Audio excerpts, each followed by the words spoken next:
Welcome to Flat Earth Debate Uncut and After Show. I'm your host Nathan Oakley, and if you are new to this channel, or you've not done so already, then be sure to subscribe. Hit the bell notification icon and join button if you'd like to become a Nathan Oakley 1980 channel member and keep up to date with the Flat Earth Debate. If you would like to support the channel, there is a super chat that runs alongside each of these shows while they premiere, and there's also a Coffee, Patreon, crypto and thanks button in the info box below the video. Speaking of Patreons, I'm going to do a quick shout out to all of you who do support me on Patreon. So, a massive shout of thanks and appreciation to Smith Tools and Purchase, Level Plain Poem, Amish, Vitali Z, Colton James, BG, Survive the Spin, Effie Patriot, On the Level, Thomas van der Zander, Gary Hughes, Measured Flat, Chris Wouters, Sea Level Cultist, Mitch Kennedy, Rod, The Name's Burley, Twodwazzle, Jason Hornsby, Christoph Fournier, Flat Earth Revolter, JMails24, Unamento, M, Iron26, Endless, Golden McKeegan, Retro Bill, Michael Kahn, John Kays, Patrick Gunnels, Banter, Hairy Blade, Mobile Mac 777, Rob W, Del West Watson, Unbelievable Productions, Blue Ridge Ranger, Abraham Mohammed, Skeptic 936, Texas Mike, Chow Yun Cat, David Wayne Foster, and Dank. So another massive thank you to all of you for supporting me on Patreon. And with that, I'll hand across to whoever is in Discord and Google so you can enjoy their dulcet tones while I set up for today's live show. Yeah, Oh, and he got pissy with me. All right, whatever. yeah, and that's uncalled for because you have pretty good decorum when you're in servers. Like you're not an insulting person or over talkative. You know, Yeah, I don't know how they key up. Like if I get banned, it's semi-valid because I could be kind of a motor mouth, and you know I will blatantly overtalk people if I get annoyed with them. But I mean, this morning, all I simply said was up and down is in respect to what? And then as soon as I said that, I got banned. Like kicked out of the server and put in a ban. I'm like, really? Like for saying one sentence when Crit was not doing a good job? Good The whole morning. thing's just, it is what it is. Whoever banned you is a dog. Yeah, the ultimate dork.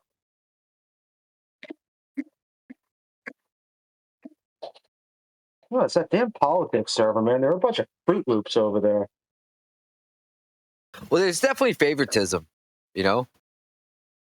Definitely favoritism. Like they want certain people to address all the newcomers and everything. Yeah, they're over there telling the And all newcomers that there's two celestial poles and shit. They're retards. I would die on that hill, too. Because I asked one of them, I said, can you give me a visual representation of what you guys are claiming? And they go, no, I'm not God. Okay, so you can't even visually demonstrate what you're claiming, but I just gotta accept it whole, like, hand over fist and, like, not question it? Really? Seems a bit culty to me.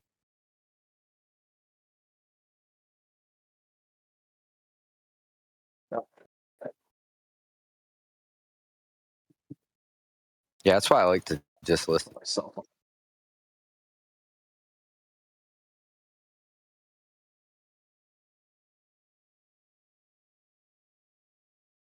But I'm talking to you about mics. I know they don't want to talk about it. Okay. Hello. You all good? You're coming in really low. Oh, that's I'm just whispering to my wife, actually. I'm muttering to her. Oh, no, that makes perfect sense. Okay, you are. Okay, I got you. Yeah, I'm talking about All microphones mics with my are wife. suspect. Oh, Neil's immediately over talking me, of course. Why would anything different? What the hell? Hello. I Yeah, hello, started Neil. talking when you started talking. It happens. Get over it. You guys are talking about stuff that's on topic, and while you're talking about stuff that's on topic, I'm having a conversation off topic with my wife about microphones, is all I was trying to say. And I said, well, should I have this conversation with them? And she's like, no, they don't want to talk to you about microphones. They're not interested in microphones. They want to talk about flat earth with you. I'm like, yeah, but I want to talk about microphones. Anyway, I'm sure the audience doesn't want to hear me talking about microphones either. Well, I want to talk about microphones. Oh, you do? Oh, I do too. I My can't wife's just find said, the "Shut up, Yeti Neil." that we bought my son. You won't have picked her up on this particular microphone.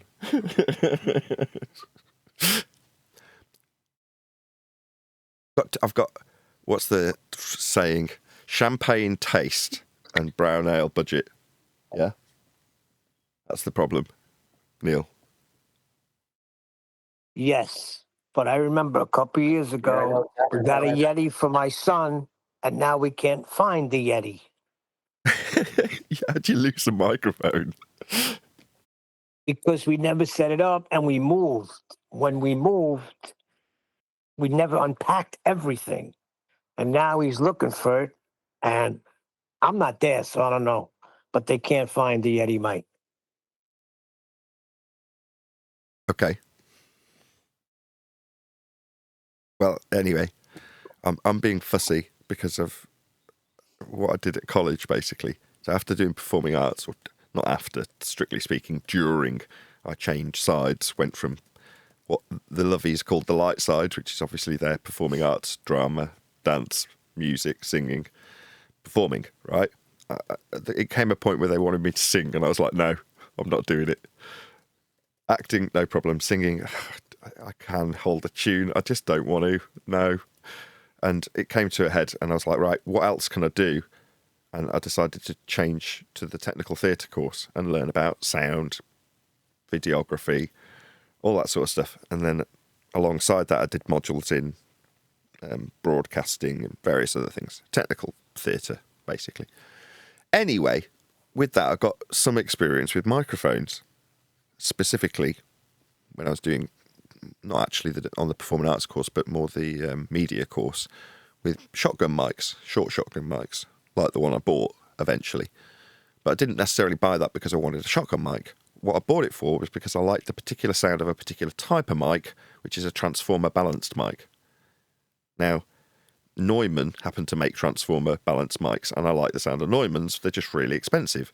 Now, they do cheaper mics, they're just not transformer balanced, right?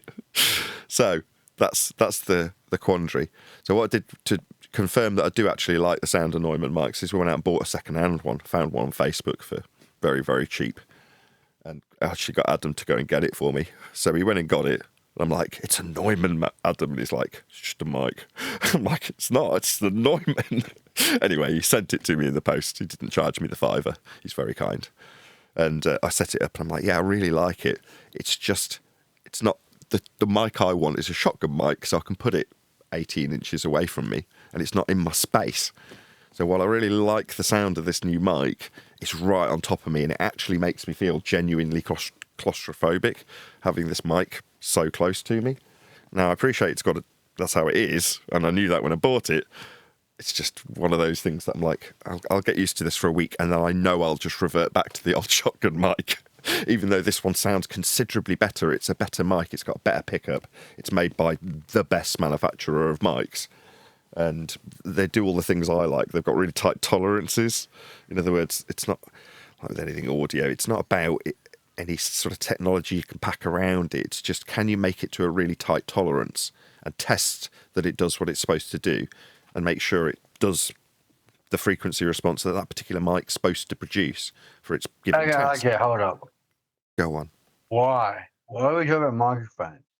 You asking me why I'm babbling on about mics? Just because I like mics. Sorry. I'm waiting for someone to shut me up. At some point they will. But till then, I'm going to babble on about Neumanns and Rhodes and Audio Technicas and boom arms, and XLR leads and interfaces and preamps. It's just... I want the white rabbits. So Nathan, have you been following what's going on in US politics the past 2 weeks? No, I don't even own a television. Oh my God. It's been slightly irritating recently because I do have a fault with the CD player in my wife's 25-year-old car, aka the crap box that we keep on the road because we're extremely poor. I say this stuff knowing that I'm looking at microphones on eBay going, oh, I could get a shotgun. Okay. All right. You have to I've been following what's been going on since the whole inauguration of Trump.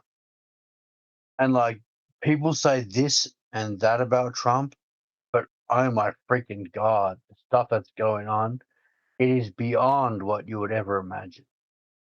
Only I can do this. I can talk about Mike's. You can't talk about Trump, right? No. Excuse me, did somebody No, bring me up? Because I'm- if it's negative, then he's a dog. What? Okay. I think you Trump. should have told Neil he did a good Trump impression because it's kind of worn itself Okay. out now. Okay, Trump has banned climate change. It's banned. It's over. In America, if you cannot mention climate change, it's finished. It's corrupt, right? It's all bullshit. Solar It's something panels, I've been working windmills, on for a fucking long time because it's all a bunch of nonsense. Okay? correct. Ban that concept, like that's like saying you're going to ban hunger. Hold It's on. illegal to be hungry. Okay. Hold on, Vaxi. No. Hold on. White Rabbit's Type into your actually browser. managed to accidentally get on topic, hasn't he? Type into your browser, Trump bans climate change. I shit you not. Well, climate change is just I'm the not new even word lying. for global warming, right? So it does actually. It's gone. Go on. It's over. All right. Okay. Trump has banned LGBTQRW. It's over. It doesn't exist in America anymore. Because you know why? It was makes all no sense Because to me, men right? cannot be funded. competing against women. It's unconstitutional. Correct. Okay, that's He different. said that. But does He Trump? made Hold on. He banned LGBT, and also he has banned women or men competing in women's or men's sports. Like, wow, this is Does he have the good authority stuff, to do? man. Hold on. Does he have the authority to do that? Yes. I'm the president of the Oh, yeah. United States. I So can do what I want to you do, think okay? Trump is So the Olympic president overlord of the United States Hold has on. absolute executive authority. He over can do whatever the he wants. Olympic Committee? He- You think Trump overrides the Olympics? Okay. Yes, No. because if you stop people competing, men against women or men against Not women, people, they Americans. can't go to the Olympics anymore. Yeah, They Americans can't go. can't. Yeah, Because you can't compete against each other. yeah, So, Americans can't. That's Americans. yeah. Yeah. So he can stop But the. what So what he can happens- do is he can put more restraints on Americans. Is what you're saying? Well, that's nice. Good for No, them. because it's going to end the competition. Because if you can't have a group of people competing against another group of people, the women are not going to compete anymore. It's like, why are we going to compete with men because we can't win?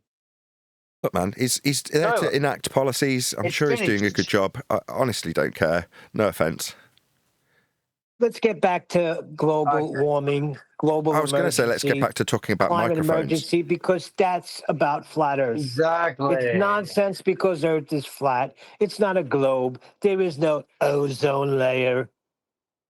Okay, fine. You know what, Nathan? Instead of promoting crap on your fucking server, No swearing. why don't you lobby Donald Trump to produce the CIA documents proving the Earth is flat? We've already He got. can do that. We've already got them. We've already Trump in got. 5 minutes. Oh my God.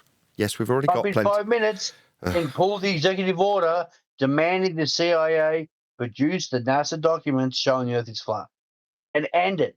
Why Number don't one. you we got- end? oh my God. Does it Over. ever end, White Rabbit? I heard. Yes, thank you. We can subpoena, apparently, Trump for documents. Number one, I'm British. Number two, no, I don't have No. any desire to get Trump to give me documents about anything because he's Trump. Why not? Because he's not NASA.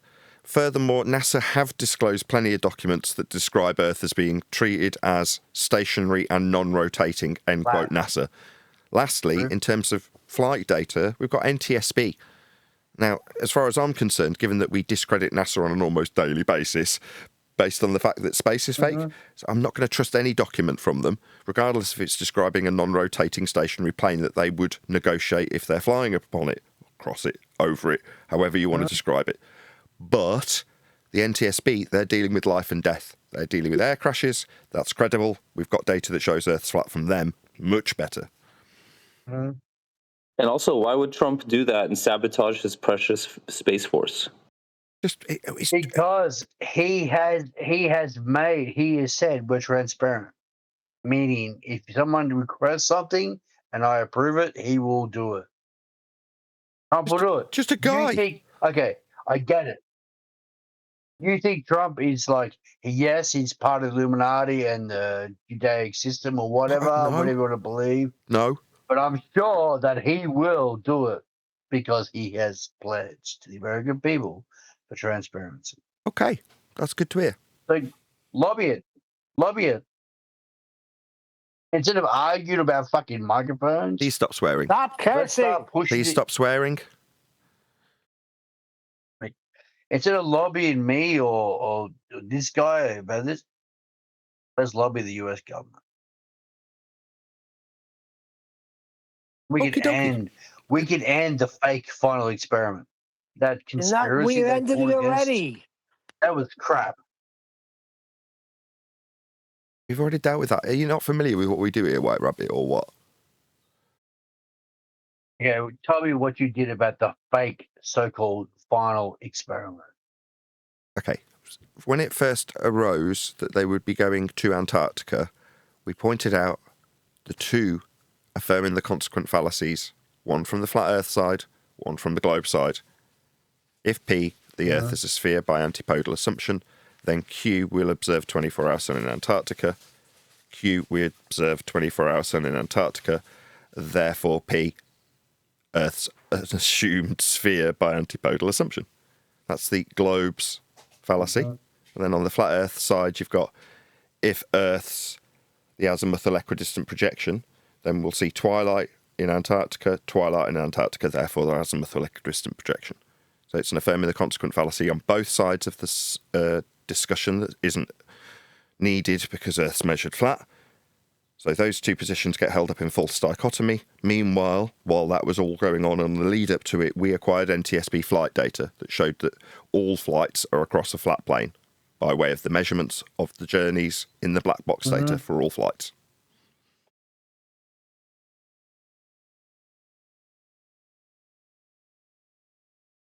That's it.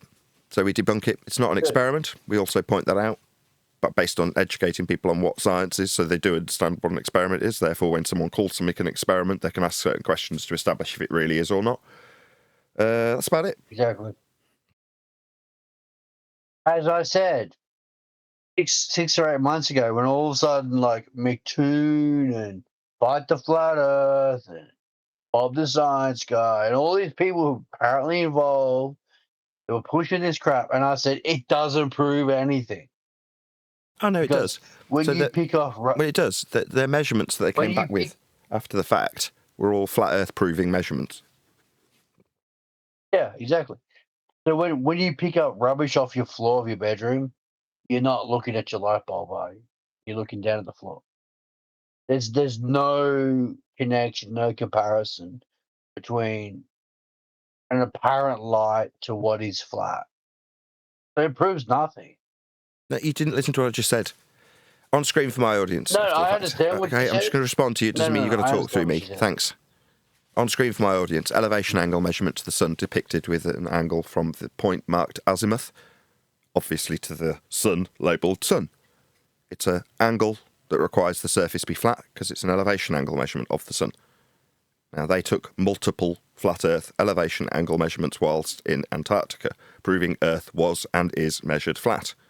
As was pointed out to Mckeegan, that's why he was screaming my name, by the way, mate, because I was telling him how he measured Earth flat before and during.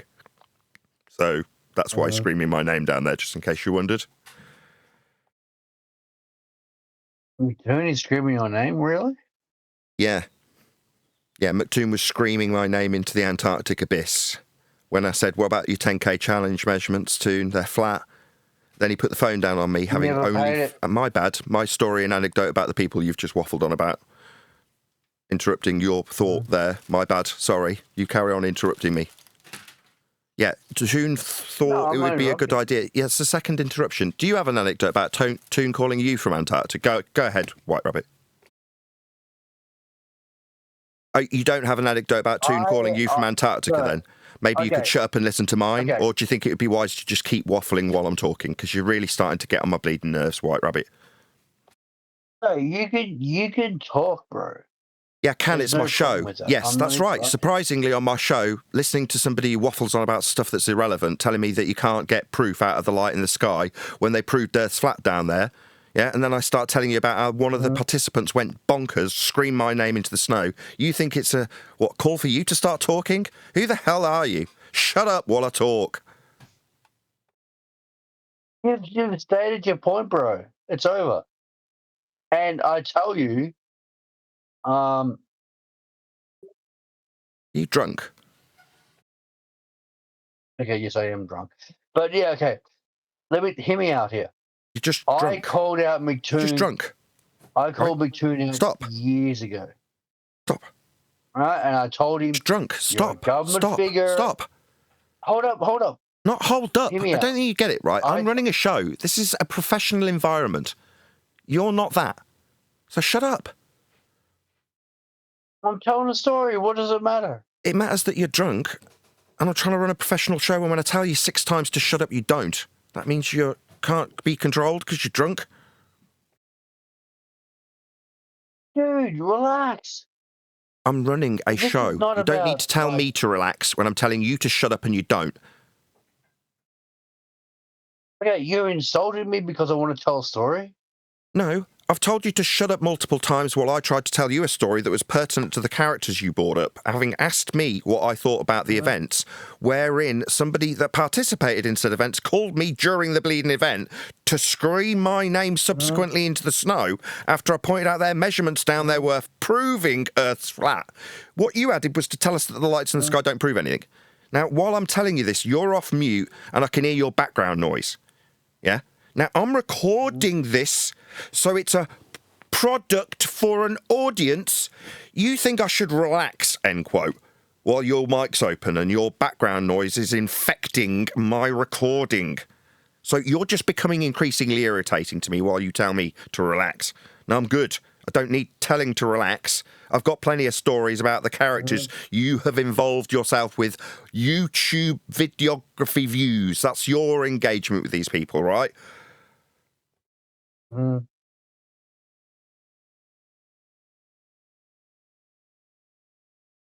That was a segue. You said seconds ago something about you contacting Toon. Okay, I called out McToon years ago, and I said, "You are government funded. This money comes from the U.S. Aid Society.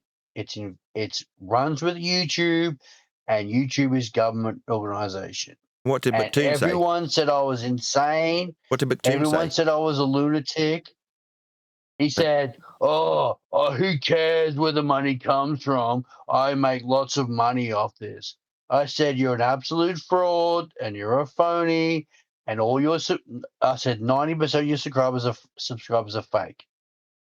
Right? And he banned me off every motherfucking shit. And did you substantiate that? And I have been proven right.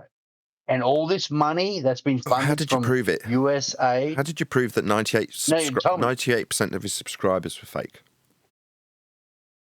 They're fraud. It's YouTube, mate. YouTube is a government-run organization. It's YouTube's not proving 98% of his YouTube followers are fake. Yep. No. They're fake. No. You gotta validate that. Stop. How do you validate Hey, that? I don't need help, thanks. What you're doing is spewing baseless assertions. It's an outrage, right? We don't take that crap here. If you're going to claim something, don't talk through me. If you're going to claim something, you need to substantiate it with actual evidence. It's YouTube isn't evidence, right? If you're going to say 98% of his YouTube followers are fake, prove that shit. Don't just spew it and then repeat it and then use the evidence standard of it's YouTube and then chant through me while I'm pointing out how crap garbage your standards are. You know, the standards don't fly here, mate. Okay. The government organizations out of the United States, they use taxpayer dollars to fund YouTube and other platforms to run propaganda, lies, misinformation to control thought and reaction. Right? This money's finished. Trump has cut it off. Trump has Trump has cut all the US aid off.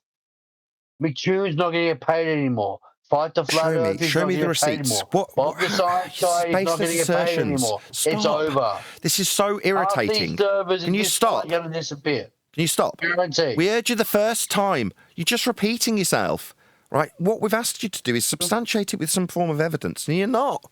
It's just getting annoying. This means nothing unless you can substantiate anything you're saying. It's over. They called it the final experiment because there's no longer infinite information. They can't defend the globe anymore. The reason why they called it the final experiment because it's over. Yeah, we heard you the first 5 times. I got you the first 5 times. Yeah, your baseless assertions, great, wonderful, thanks, really useful. You're spewing stuff about 98% of followers are fake, funded by YouTube. You haven't substantiated any of that. When you say stuff like this, it makes you, and by reflection, me, sound stupid. So I've got to now call you out for it. I've got to point this out. That it's not.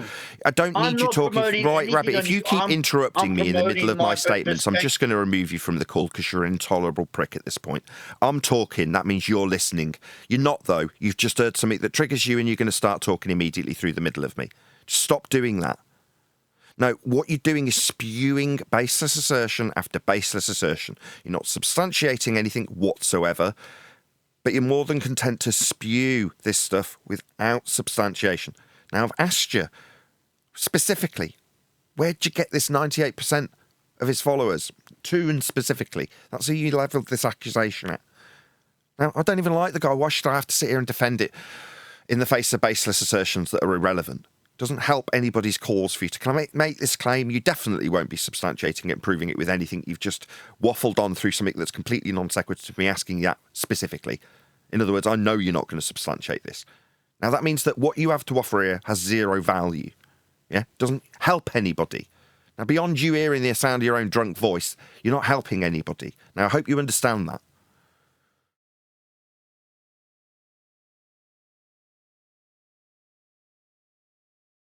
Okay, I've said my piece. I'm happy to move on with the conversation. If you don't like it, that's fine. Your viewers aren't going to care that much. No, what do you want to talk about, bro? No, they do. Stop. You're doing it. You're still doing it. You're now stereotyping my viewership that I've built over 10 years of YouTubing with this subject. No, they do care. Yeah, they care what mic I use. They really, really care. I mean, what flat earth subject we're talking about? Sorry, my mind was drifting elsewhere. Well, we brought up how he ended the global emergency nonsense, and we know that Earth is not a globe. So now we're on flat Earth. How do we know Earth is flat, Nathan? Because the TLM 105 isn't transformer balanced, Neil.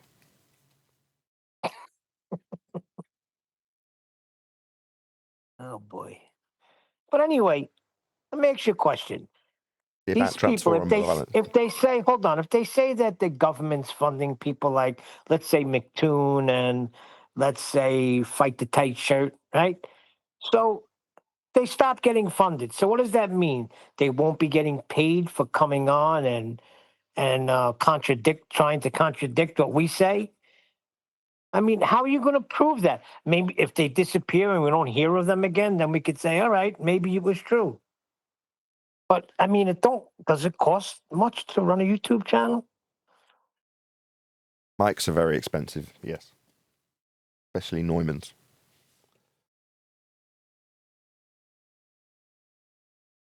That's just one of many considerations, though. Shock mounts also cost money. I mean, if I was getting paid to be on YouTube and all of a sudden I got cut off, you wouldn't see me going on there that much anymore. Hey, One Deck. Hello.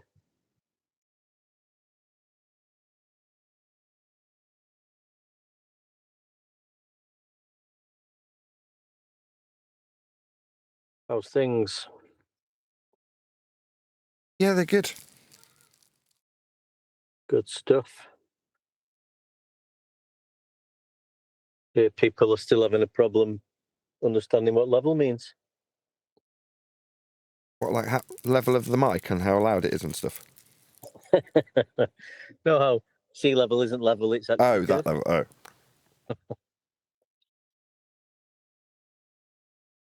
But you were hinting that you wanted to talk about gain staging, but that's fine. You sound great.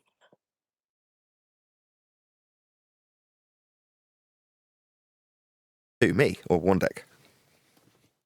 No, you, Nathan. I put your sound up against top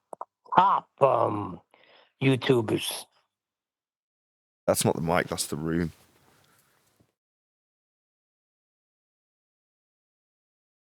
Well, the mic has some part of it. I mean, Yeah. Nah, it's fine tuning. The mic, not really. You can make a massive difference just by moving it 3 inches or further away from your mouth, for example. But the room, how reverberant it is, how much stuff is bouncing around and then coming back into the mic, causing comb filtering, or in the case of a shotgun mic, causing horrible phasing sounds, is the room. You know, it's how much you've spent on the room. Before buying mics, every single birthday, Christmas, whatever, if I've got a bit of money on PayPal that people have sent me, it all went on acoustic treatment for about, 3.5 years? Just one panel at a time. Every dime I had. Now it's all finished. well, I'm like, now I could actually buy a new, better mic. But it's one of them. I was saying this earlier, when you're running around driving to Sheffield to solve a minor issue with a wheel where it keeps losing air, not because of tyres or punctures, but because the wheel's presumably got an issue with it. I've solved that by running around to save a couple of £100 and sold old wheels and tyres and things like that, right? So then when you come to looking at Neumann mics on eBay, you're like, how can I possibly justify this expense? You can't. That's the end. That's the end of it, really. But doesn't mean I can't dream. so you're saying your room is totally treated now because you really hear the difference when you listen to a show from, let's say, 4 years ago. Yeah, but the improvement in quality could still be achieved with a £20 microphone. That's the point. I can't look at... I mean, there's the mic you want, right? Which is obviously going to be the most expensive mic there is. Or not the most expensive mic there is, not some 10 grand Sony or something. But, you know, the U87 is like an industry standard. But here in the UK, that's like a couple of grand. And that's the one you want. It's transformer balanced. It sounds beautiful, right? But I'm never going to buy that in a million years. Number one, it would be poked right in front of me, in front of my face. And I'm not going to deal with that. So then you go, well, what's the closest you can get to that? Well, a shotgun mic, specifically Rode, that's transformer balanced. But Neumann also make one, as I've now found out. And they've got them on they've got a second-hand one that's just a bit too long on eBay. I'm like, but I still can't justify it, even though it's like a few £100 rather than a few grand. But I'm like, I'm never going to buy it. But I'm looking at it going, I'll send the guy a message, ask him if he'd let it go dirt cheap, knowing full well that he won't. Why can't you? Wait a second. What do you mean you can't justify that? This is your show. This is equipment that you prefer on your show to give a better show and a better quality show. Doesn't give a better show. It makes my life less claustrophobic. But I could just go back to the old mic and achieve that, right? That's a shotgun mic. I've already got one, a good one. When I bought it 3 or 4 years ago, it's a $700 shotgun mic. I think it costs £500 here in the UK. I think I got it at a good price for like $480. And it served me beautifully. It sounds great. There's nothing wrong with it. It's not broken. I could just stick it back in place of this Neumann that I've bought secondhand that Adam went and got for me from Sheffield. Or not Sheffield, Nottingham. Sheffield's where I got the wheels. Anyway, I could just substitute it back out and go, oh, well, I just won't have that Neumann sound. But now I've got the bug and I'm like, okay, I do know that it is I wasn't just mistaken when I listened to all those videos to get comparisons of what they sound like audibly. But nobody will even notice. I'd literally put an A/B comparison up for the members and titled the different mics. This is the NTG3 and this is the Rode KMS 105. And half of them didn't even know I'd made a change halfway through the video. You know what I mean? No one noticed. Where I'm like literally asking which one sounds better. And I got comments like, sounds great. In other words, what, you've not noticed that there's two different mics? Okay, fair enough. But no one cares. It's purely for my convenience. Having a better Did quality you mic that I notice? can put further away is what I want. I don't need it. Nobody's going to notice. Yeah, but you running a show, it's your show. You notice, so you want something, get it. No, number one, the one that I've seen on eBay is 15 centimeters longer than the existing shotgun mic. That's massive. They're already really long. Now that is only the case because that's what happens to be available. Now the one that's the same length as the one I've got, I'm not going to spend $2,000 on a new one. Absolutely no way. And nobody's selling them, presumably because they're really good and everyone just keeps them. Whereas the one that's a bit long, you're like, someone's got it and gone, oh, this is really long and unwieldy. I'll flog it on eBay. And I'm looking at it going, oh, but it's a Neumann and it's a shotgun mic. And maybe I can tolerate it being 15 centimetres too long. Maybe I can't. It's a lot of money to gamble. It's one of those. Anyway. Showtime. Indeedy.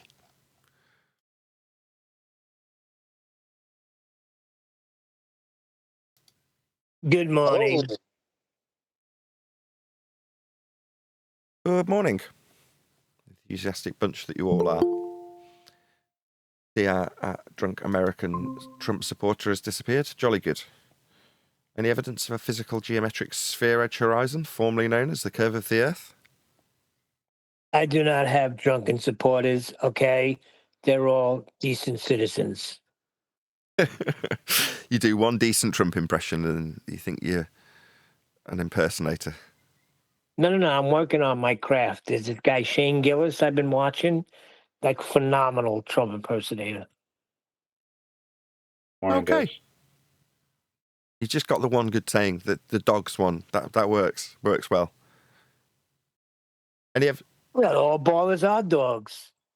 Any evidence of axial rotation of the Earth-based variety?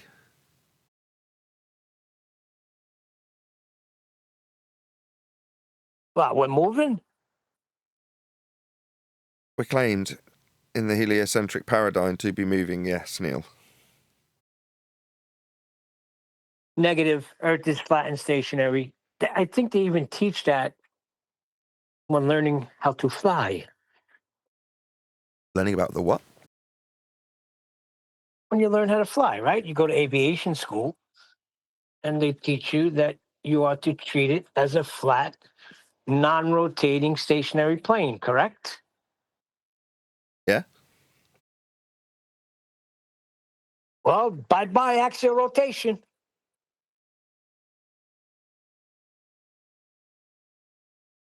What's this? I love a bit of Santos. He basically says what Nathan has been saying about the heliocentric model about 5 minutes. Is this worth looking at, One Dick?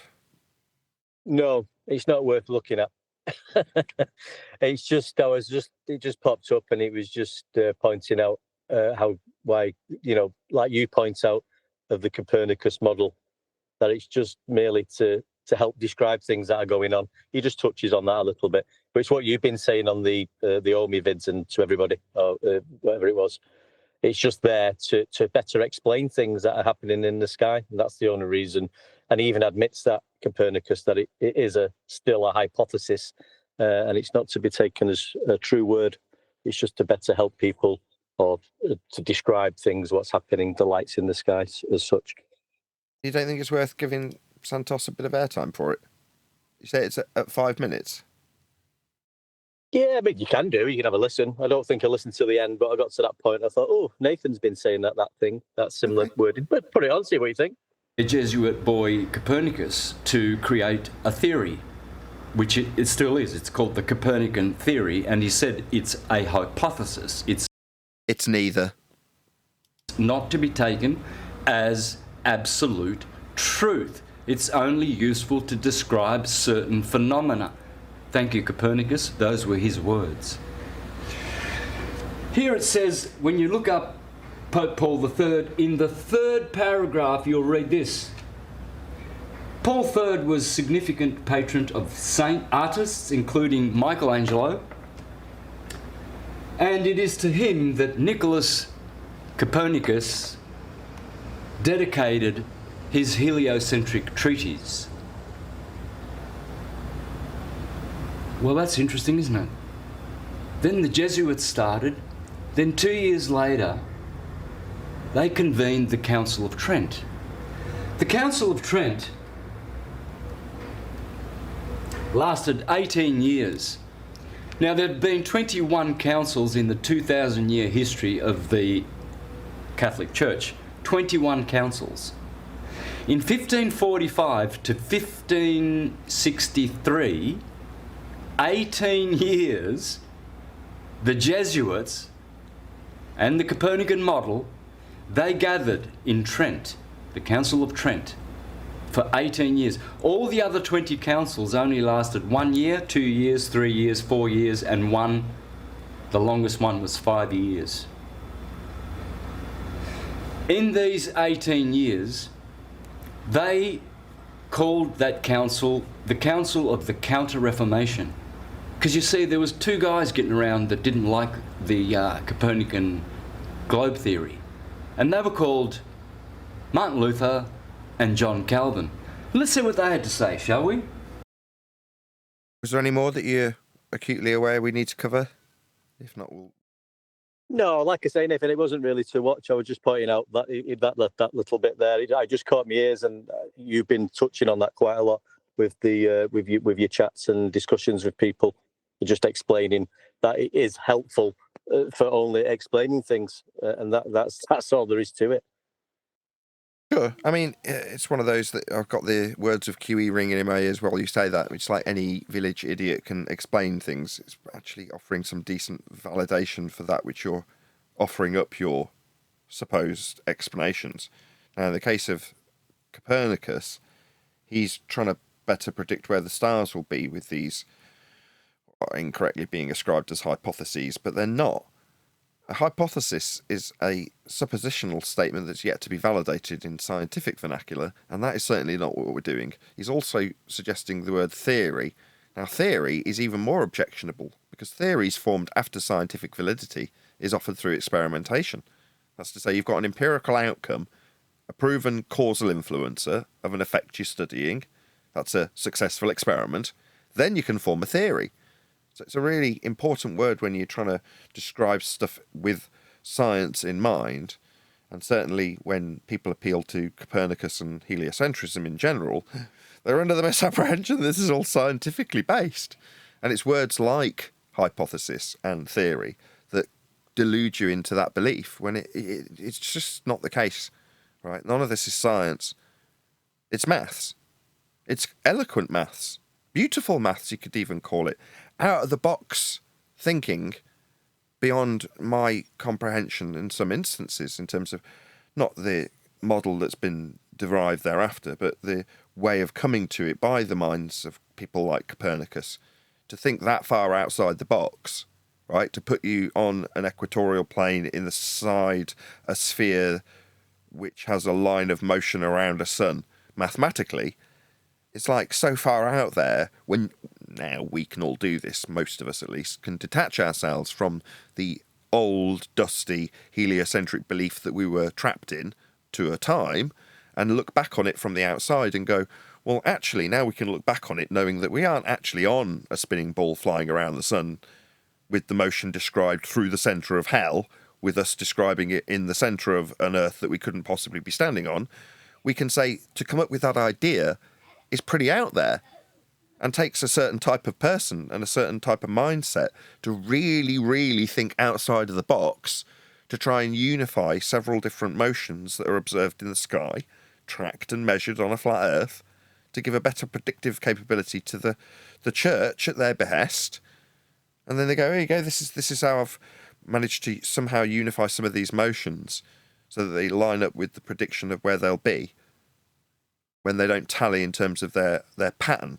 There's differing patterns. Well, this single system where mathematically we put the Earth in motion around the sun, holy crap, does actually do a pretty good job of describing these epicycles. Check it out. I've added an ellipse to it. Or whatever they're, tweaking these maths with.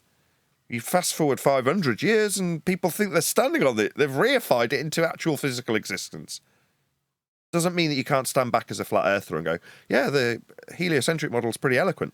I remember 5 years ago saying that, people chastising me. How dare you say anything complimentary? Like, well, I was quite into it, actually.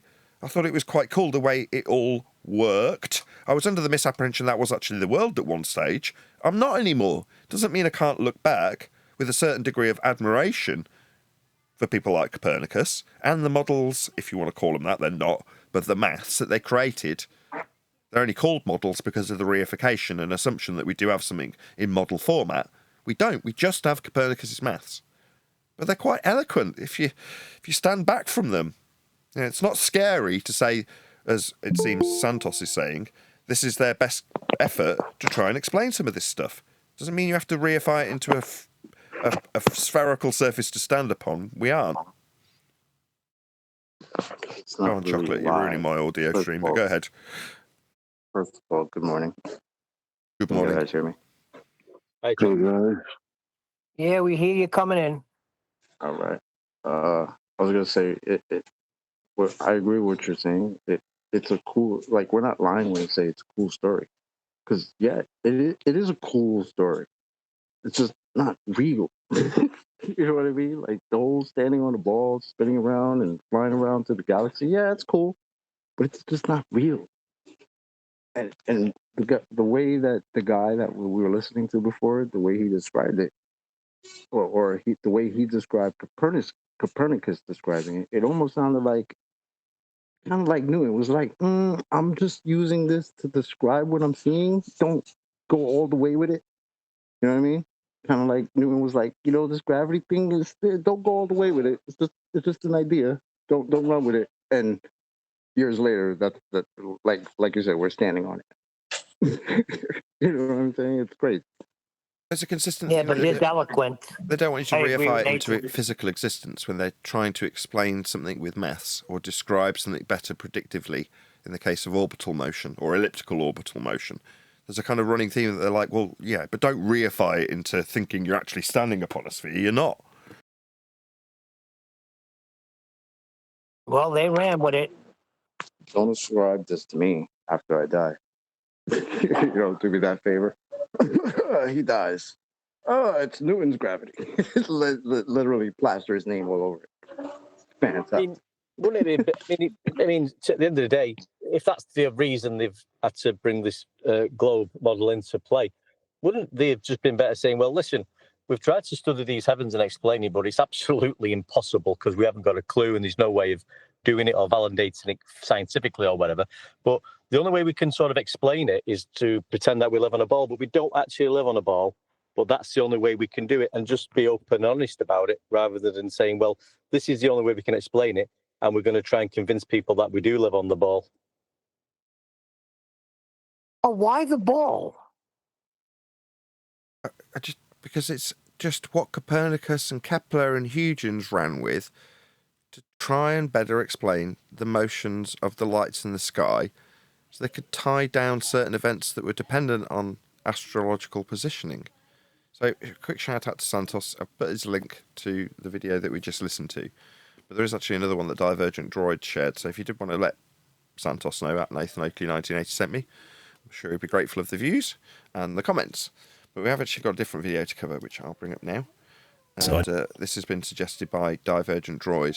So I'll just read out his comment. Nathan, if you want another short video, to use this one, starting at the 12-minute mark. It's just like run for 2 minutes. The guy used low tech to determine his location via elevation angles using a protractor. This 12-minute mark. Oh, he's already time-stamped it by the looks. Yes, he has. Cool. Thank you, Divergent. Very slick. Lite phone. I'm rejecting all two-way communications with the outside world to add to the realism.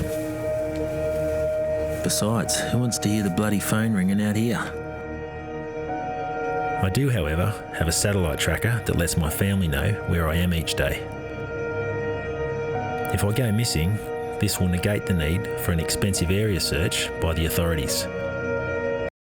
Okay, so we've got a general gist of what we're about to encounter. Obviously, this isn't related directly to our subject in terms of the debate, but it will be related to a flat Earth proof momentarily. To be here, I've secured special permission from the relatives of the Balangara Aboriginal people who rescued the original aviators. So the biggest question for the aviators on that first night must have been, where on earth are we? They were flying from Europe to Australia, and on this leg had taken off at midnight from Kupang, Indonesia, for Darwin, Australia. They expected a strong right crosswind, so aimed right to compensate.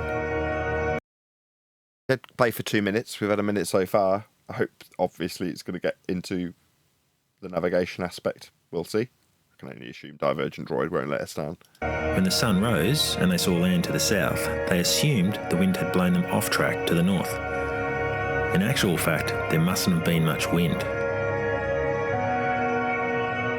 And they ended up way down here to the south. I solved my position by marking the angle at which a particular star, called Mintaka, in Orion's belt, sets. And I mark where it crosses the fishing line. Using parallel lengths of fishing line and a hanging rock. Let's have a look at the results from last. Okay, so showing the parallel sky, parallel ground, elevation angle measurement that we detail on a regular basis. So props, we'll give this guy the same love that we'd normally give any videographer. You never know. You might even do a response and put a link to our video. Chance would be a fine thing. But in the meantime, please let this videographer know, that's FD Adventure, at Nathan Oakley 1980 sent me with a polite comment that won't immediately get removed by the YouTube censor bots or the videographer themselves. Not that it would be in the slightest bit detrimental or derogatory to this particular videographer. He's saying what we say, right? He's shown it. Let's just rewind to his diagrammatical example of the parallel plane and sky that is absolutely unequivocally required to establish an elevation angle measurement as he did in his video. Last night. Using parallel lengths of fishing line and a hanging rock. Okay, so he's describing what he's measuring with respect to the sky running parallel to the ground. He's taking his elevation off a plumb bob, so he doesn't have to minus it from 90. But ultimately, he could find his position using this method exactly as we describe on an almost daily basis. Props, I'll play out the last 20 seconds just in case there is anything else relevant, because he did say a couple of minutes. That's Divergent Droid. But as I've said, there's a link going by to his channel. Divergent Droid's also putting it in, I would assume. Did I put it in? Pretty sure I did. Anyway, go and let me know at Nathan Oakley 1980 sent me. Let's have a look at the results from last night. This angle, measured on an improvised protractor, will always equal your latitude. It placed me somewhere on the North Kimberley coast. I've got a great deal of respect. I love. Perfect. Thank you very much, Divergent Droid. It's how it's always been done, hasn't it? Throughout the ages, navigation, finding your points and position. It's all to do with angles to the lights in the sky. And that's how it's always been done, because that's how it has to be done, because that's what you're dealing with. Horizontal planes and angles and elevation angles. You're not dealing with curvature. So there's no need for curvature, because it wouldn't work on curvature, because the Earth is flat and stationary, and that's how it's dealt with. Indeedy. 94 people watching. Please share the show if you've not done so already. Smash that share button. Stick it on your favourite platform, Bebo, MySpace, whatever it is that you currently use. And just let them know we're live right now. Share button. MySpace. What time? I just think it's funny saying MySpace. Space? I didn't hear what he said. I've got blocked ears. Anyway, shout out to Duncan McLeod. He says, that's a nice flat map he's using. Yeah, all maps are flat. It's probably one of my most repeated responses to comments. So you get your average skank and file globetard coming to the comments and say something like, where's your flat earth map? And you're like, all maps are flat. They have to be, or they wouldn't work with elevation angles like on screen now. This is a sun-based elevation angle, solar elevation angle measurement, like the ones they measured in Antarctica, off a flat plane. Was. While I have a second, and it's a little quiet here. Number one, I'd like to apologize. I went and listened to the episode from yesterday, and I heard how atrocious my mic is when I'm on Bluetooth. I'm sorry for everybody. I apologize for that because I didn't know my mic was really that bad. Yeah, that's all right. You've got good input, though, so we put up with it because it's you. But yeah, you're right to apologise. Yeah, I'll work on trying to get a better one. I'm sorry about that. That's all good. Okay, that's number one. Number two, the episode was freaking hilarious, right? And here's why, right? Being that we've been in this so long, right? Listening to them, the Globers, right? The way they try to kind of shoehorn perspective into the Earth curve math was hilarious to me. Because I remember distinctly from these people, these same people that used to tell us day in and day out, perspective doesn't exist. Perspective is nowhere near the Earth curve mass. The only thing that causes things to disappear in the distance is Earth curve, right? They couldn't stop saying it for years and years. Fast forward to yesterday in 2025, and the globe was losing their minds trying to tell us how there's perspective in the Earth curve mass. It was so amusing to me that I just had to share it. Yeah, and to the uninitiated, what grieves me, Chocolate, as much as it's amusing to us, to the uninitiated, they'd see that. Or let's say that you were involved in it, right? You were up against somebody like that. They'd tell you, oh yeah, of course there's perspective in there. It's accounted for. You've got the top and the bottom of the item. You've got 3 points. That's perspective. Job's a good one. It's like, that isn't there, first and foremost. But if you don't know that and you can't recognise what the graph is showing and how the maths actually functions, you don't know they're lying. Now me, I was like, you're lying. No, it's not there. Don't keep telling me, of course it's there. I'm not uninitiated in this subject. I've debated with the calculator, given it a title, begging the question, proof of nothing, perspective hijacking Earth curve maths. You're telling me it's got perspective in it? Yeah, it's not like I'm going to get away with calling it a perspective hijacking Earth curve calculator for the last 5 years based on you telling me, yeah, of course it's in there. So you're a liar.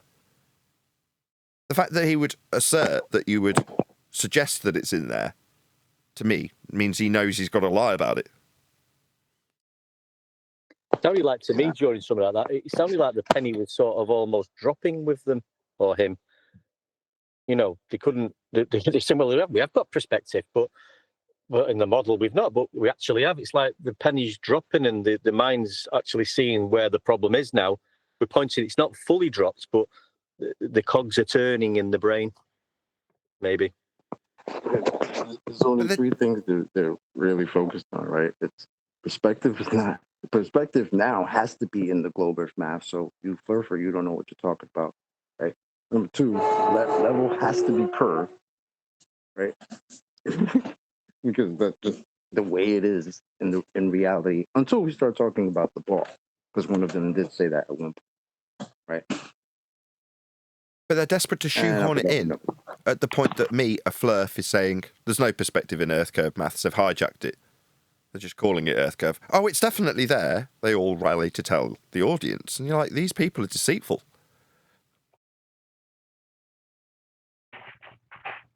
So it's like they know, like we spent years looking at these so-called Earth curve maps, like literally. So then boats wasn't disappearing over the physical Earth curve. You guys told us it wasn't in there. You guys told us it didn't even exist 10 years ago. All of a sudden now it's in there, so it's all good. Nope. And they can't deal with it.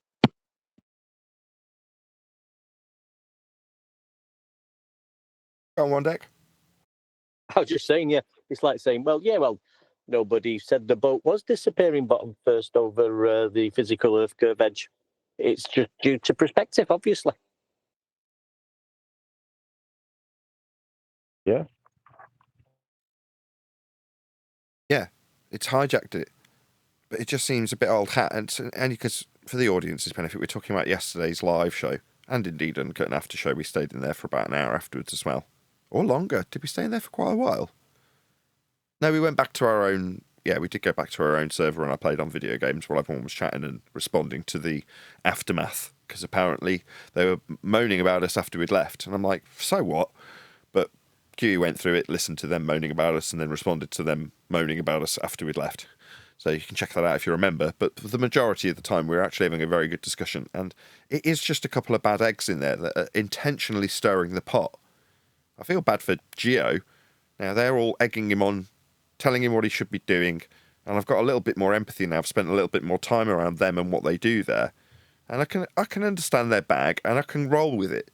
And I think SE Montreal heard that and was like, oh, okay. So they're trying to be conciliatory to what we want in our server. And they're obviously a bit defensive about it. And rightly so, right? You build a server, you're going to be protective of it. So you don't want me storming in my size 12s and suddenly ballsing everything up when you've tried to lay down some ground rules and have a certain pattern and a certain method of doing things in their own server, which is good. So, but I think SE recognised that I was trying to, like I say, be conciliatory, if that's the right word. And he then played ball with us. There's a bit of, back and forth, as in, it's like, all right, you're trying to work with us. Okay, fine. I'll give back to you and try and keep things under control.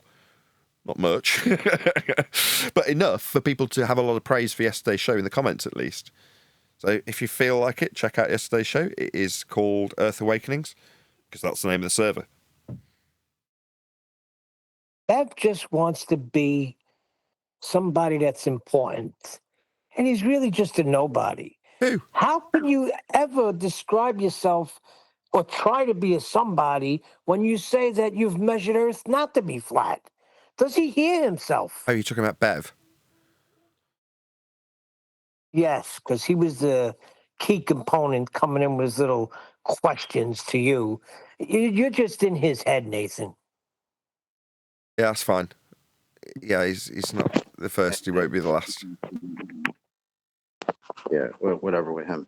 I want to give props to Brian, because Brian literally, I don't know the guy's name. I think it was Omnivore or somebody. There were two guys, actually. Omnivore and some other dude who I think was supposedly a surveyor or something. Can I give Brian props? Because he literally took their heads off, played basketball with them, and then went home and took their heads and put them on on his dresser. Do you understand the destruction that Brian handed off to them? Yeah, people gave him props in the comments too. Props to that. It didn't go unnoticed. Yeah, it didn't go unnoticed by me. It didn't go unnoticed by the commenters. Obviously, I'm going to be hypercritical because there were points that, although Brian deserved his victory dance, it didn't comport with their rules. So I'm between a rock and a hard place, because on the one hand, what I want to do is go, shut your stupid mouths and let Brian dance on this grave that he's just dug for these two idiots. Let him have his dance. Now, when their response is to utterly hand-wave what he's just said, and in order to comport with what they want in Earth Awakenings, I have to sit there and take that, right? So at certain points, you'll listen back to the recording, I had to shut down the G+ line, and it breaks my heart because Brian wants to shut them down immediately when they're hand-waving his victory dance. But in the back and forth rules of Earth Awakenings, for whatever reason, they get to do that. In defeat, it's tolerated to say, well, no, you didn't win. Moving on and hand-waving you entirely because you just don't understand maths, new subject, chaff, redirect. Yeah, you've just got to sit there and take that. Now, there were points that Brian wasn't going to be taking that. Yeah, but it's one of those. Brian did exceptionally well in the argument, which is all that really matters, isn't it? Yeah? Didn't matter that they're trying to hand-wave his victory dance. Who cares? The points were laid down. He took the reds off. It was epic. Yeah, Brian does deserve props. He did well as well because, like you say, we had to give a bit of leeway there and give them time to talk utter nonsense. But Brian did let him speak for a while. I can't remember the exact point now. And he was going on to different points. And then when Brian came back in, he went back to the original point where he was incorrect and just kept bringing him back to that. So it's always good to make that note, let him waffle on and just bring him back to that point until it's resolved or conceded. Yeah, there's a few times that the moderators had tried to take the discussion away, like about a third of the way through, they're like, are we done with these guys? And Brian's like, actually, no. I would like to actually keep them on their claim. 101 people watching. Woo hoo hoo! Thank you very much to all of you. Smash the share button. Please smash that share button if you've not done so already. It's like 2 clicks to put it on your favourite Bebo or MySpace or Facebook or Twitter, whatever you like. So please share the show. It's just a couple of clicks if you've not done so already. Yeah, I'm sure we'll see Brian later. And it'll be more of the same tomorrow in politics. But it's nice to have a bit of in-betweeny reflection on things like trips to Earth Awakenings, future endeavours in the politics server.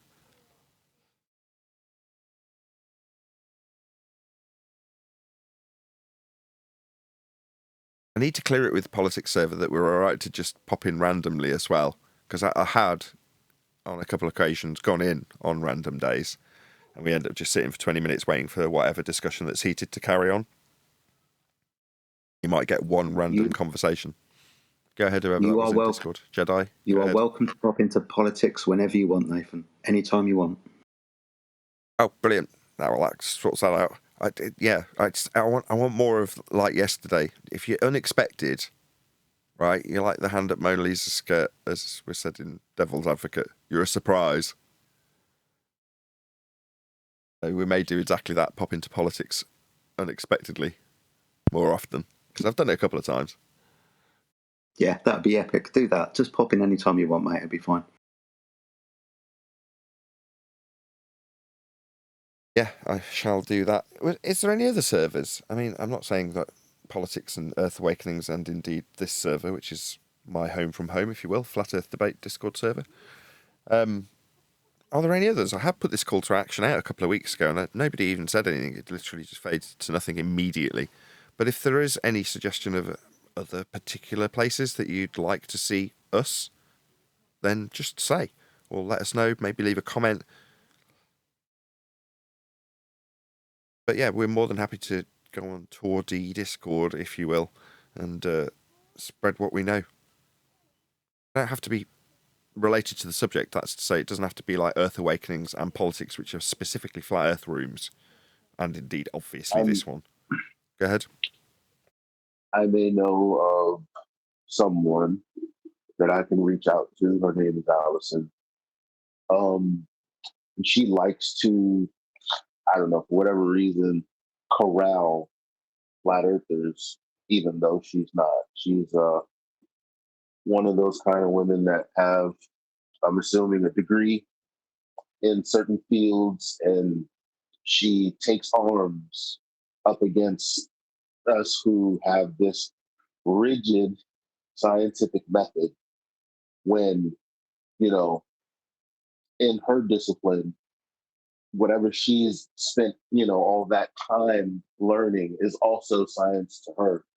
So I don't know how much of that really conflicts with what we try to say or whatever, but needless to say, she's tried to pull me into different places to speak to, I guess, those normies, if you will, and I haven't been much interested. But maybe I can reach out to her and see if she knows of any service. Yeah, like I say, I'm all for it.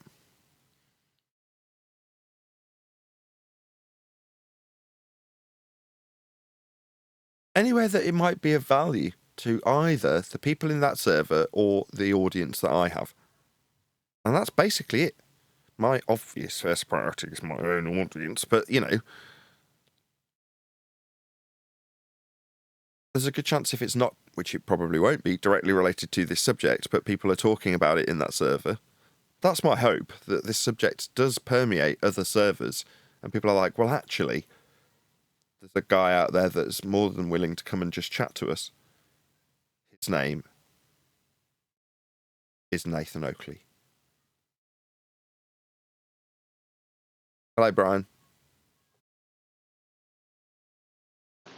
Hey, Nathan. Hey, everyone. How are things? Yes, yeah, Brian. Good. You were getting props in the comments about yesterday's performance. Yeah, Brian, how are those heads doing on your dresser? Doing all right? Oh, those people from lads from yesterday. Actually, I owe Eli, if you're there, I'm sorry. I owe you an apology. I wasn't very nice to you. I get a bit carried away with myself. I kind of just want their mods to say it, to say to be quiet or whatever. I find it hard. find it hard when I know. Maybe it's from just not lack of patience, having to deal with these people for so many years. But you know exactly what the person is doing. They're going to drone on, right, and make several claims. It's like a scattergunning of claims, but in slow motion, and they're being allowed to do it. And I just don't have patience. So I probably didn't show great manners there when I was in there, and I didn't with Eli. But it's hard to deal with. Sorry. Well, thank you, man. That apology really means a lot to me this morning. Yeah, I know. I sympathize with how you feel. Like we all know what it's like to hear someone completely begin a sentence knowing it's going to be 5 minutes, having nothing to do with what you just said. And you kind of just want to stop them right there. And that's our weakness right now. We're used to doing that. But when we're venturing off into the world, that's kind of not acceptable because they don't understand why we're doing it. Now, Earth Awakenings, of course they do. I was just trying to say, not necessarily. I could have kissed you actually yesterday. You get an apology, which is great. It's not necessary that Brian apologises to you because he's in the heat of battle and I'll defend him for doing that while he's bracing against you. But 2, 3, whatever it was, months ago, Brian and I had a little falling out because I tried to do the same just without the same demeanour as you had, which is to say I was just yelling at him to shut up and telling him he was being disrespectful, whereas you just broke it down in a very calm way while it was occurring, which is difficult to do, Eli. And you did it exceptionally well. And I'm sitting here nodding, going, come on, Brian, just listen to what Eli's telling you and take the hint. And he did. And from that point forth, to a degree, Brian was tolerant of the circumstances because you laid them out. Now, me explaining them to Brian wouldn't have worked because Brian and I just have a different dynamic. He'd have braced against me, right? But you doing it, I could have kissed you because it worked. Brian was more successful as a result of you doing that. He doesn't need to apologise to you, though, does he? He's doing what he does. I think I do. I think Eli was right? You were right, Eli. It's just at the time, it felt like you were moderating me. I just wanted to, when I hear someone saying things that I know are wrong, and I say, no, that's wrong, and they continue on doing it, it infuriates me. Because that means they don't even want the correction. But you were right. Yeah, I apologise for my behaviour with you. You were right. I should have just yielded. And Nathan is right, because if Nathan starts saying it to me, he won't go about it like you did. He won't be kind of diplomatic about it. He's going to be very blunt about it. That's me and him are going to be at loggerheads. But I do need to do that. I wanted you to get you were on your thug energy yesterday. Yeah. Well, that's it. You can't get in the way. Henchman energy. Yeah, he was on his henchman energy. It's like I just wanted you to be able to very with a nice clearing, decapitate him the way that you did.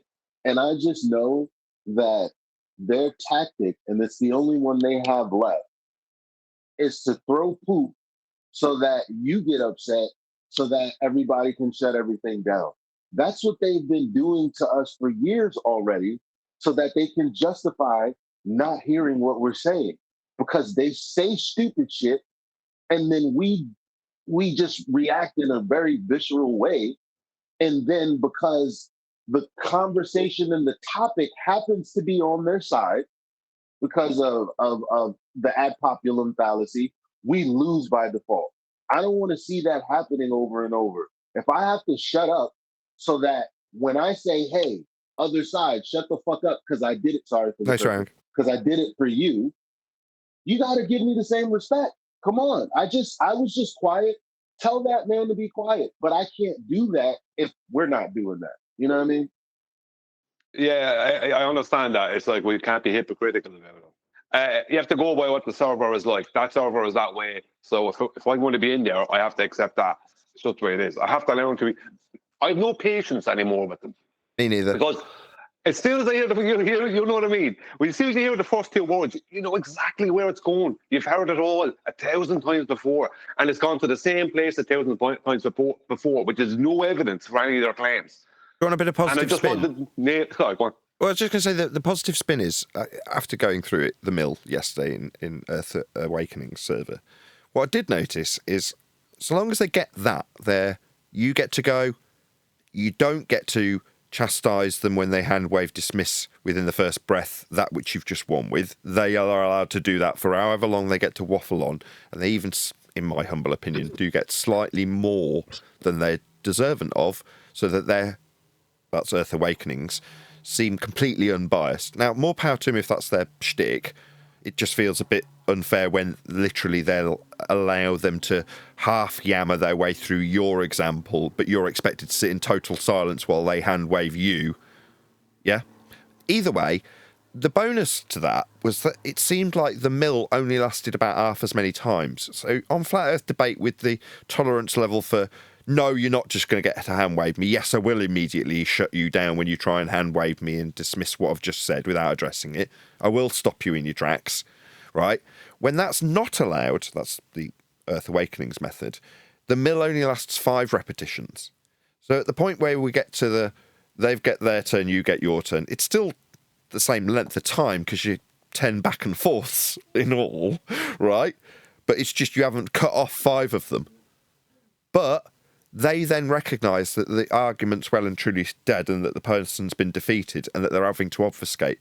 And they're subtly saying, should we move on to a different person? Because they're recognising how dead the opponent is. So they don't have to necessarily back you with words. They're backing you with demeanour when their treatment of the person, seemingly justified, is this person's useless to us now. Let's move on. Yeah? So it did have... It's very different to the way we do things, right? And I was saying this before you got here, actually, Brian. It seemed like SC Montreal was giving us a nod, a surreptitious nod to, oh, right, you're recognising our rules finally. Okay, we'll work with you then. That's how it seemed to me. Yeah? Yeah. Yeah, they're like that. Mm-hmm. It's nice to have Montreal working with us. Other than Die Slow, because I was like, man, this is just too much of a poison apple. And then they were like, you haven't got mod powers here, Die Slow. And I was like, shut up, Die Slow. But I did tell y'all months ago when I first started going into Earth Awakenings, I said, hey, and I couldn't remember his name, Chocolate, and I was like the dude with the voice, but SC Montreal, like, yeah, he came in, he gave his gripe with FED, and I said, well, am I being like that? He said, no. I said, well, seeing as that we can be cool now, let me just tell you what FED really is about. And so I would argue in our ways, and he's like, all right, Eli's cool, at least, so it's like he's able to work with you if you work with him, man. I've been said that. Yeah, it's nice. It's a case of working through and building a bit of mutual respect, and that process has begun. Whereas previously it's like, they don't like us. Oh, we don't like them. Well, why not? If it wasn't for Neil going, well, let's just go and find out, we wouldn't have ever actually started this process, which I see as beneficial. Based on the comments from yesterday, people liked what we did there, and based on the reception, they're pleased to have us for whatever reason. Now, I'm not going to look a gift horse in the mouth in that regard and question it. It's just like, okay, fine, you want that from us. Hopefully we're starting to show them we can do that. Not that big a deal either. Okay, right, fine. I've ripped him a new one. I've got to sit here and listen to him hand wave me for 3 minutes and then reiterate it again. Okay, no worries. That's tough, though. It's little things with me. When that guy said, when I started asking him about trigonometry and the use of the trigonometry to measure out distances between a whole mountain, like between mountains and a mountain range, he threw in, well, after we've taken spherical excess into account, he knew at that point he was absolutely BSing everyone, right? And he knew who was. I knew as well. That was tough for me. It's like, no, you are just lying now. You're trying to throw in something that has some connection to curvature within trigonometry, something you can't throw that in with. Like, you can't, like, that was a completely paradoxical situation he was trying to promote. So that was what he literally took his sword out of his sheath and sliced his own head off with it. fantastic. Yeah. 'Cause you know what? It's like what we all know the same thing with all of them. You go, okay, show me this evidence you have. Show it to me. Present it. Present what it is. Give the links, whatever. And it always ends up being the same thing because we know what it's going to be. They needed a flat Earth, and then afterwards they mathematically, created a globe from the measurements, whatever that was taken. You know what I mean? Yeah. It's always the same thing. And the verb they'll use to describe it, they're corrections, they're adjustments, they're calculations.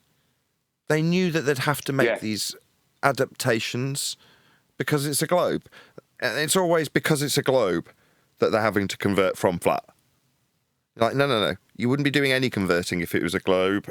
You'd just be measuring a globe. You're not. You're measuring Earth flat. Exactly. It's like when he said to get to absolute what they had to add in globe corrections to get absolute accuracy on the elevation of Mount Everest, something like that. Like, you cannot determine elevation above a curved surface. It's impossible to determine correct elevation above a curved surface. So the fact that you're even trying to input a curved surface as the thing that made it accurate is so alien to anyone who understands measurement. You know what I mean? It's like you can't do that. You can't determine accurate heights above a curved surface. You need a horizontal plane to determine those accurate heights because you have no baseline, nothing to garner, nothing to compare it to. And, things like that, little statements like that. It's like, no, what actually happened with Mount Everest, just 1 second, just say, what they actually did with Mount Everest is they added on a little couple of meters, right, by adding in a load of globe stuff. That's what actually happened. Like 8 meters or something that doesn't exist. Go on, Tucker.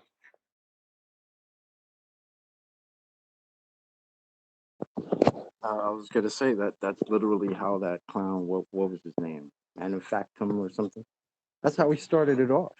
Oh, Nathan, now that you're here, I just wanted to ask you, did you come back with any understanding of measurements? Nathan was like, what, like height of eye off the surface level? Yeah, do you understand measurements? Yeah, like height of eye. We had to do that for like 40 minutes. You know how insane that is, bro? Yeah, it is. But as I said yesterday, I was asking for one of the last things I said in there was I was asking for that guy was talking. Was a manufacturer? I don't know which one of the guys that was talking to him. Spoke to him in the past, and to get the elevation angle, one of the elevation angle measurements, one or two of them, just one will do, from the 100 miles away from Mount Everest. Because I know once they present that, I know what it's going to be. You have to give the elevation of where it was taken from, and I know what it's going to be. A little bit of trigonometry, and it's over for them. But is he going to produce that? Well, I'm going to ask him if I'm in there again and I hear him again bringing up the subject. Or even if I don't, I'm going to ask him, where are those measurements? Keep asking him for him. The two names of the guys that you were talking to, I think one of them was omnivore, and the other one, who I think was supposedly like a surveyor, or he pretended to be, one with the spherical axis, was like Shoe Bill or something like that, from what I can recall. I don't know even if that Shoe Bill guy came in. He was just sending links into live. I don't know if he even came in. Yeah.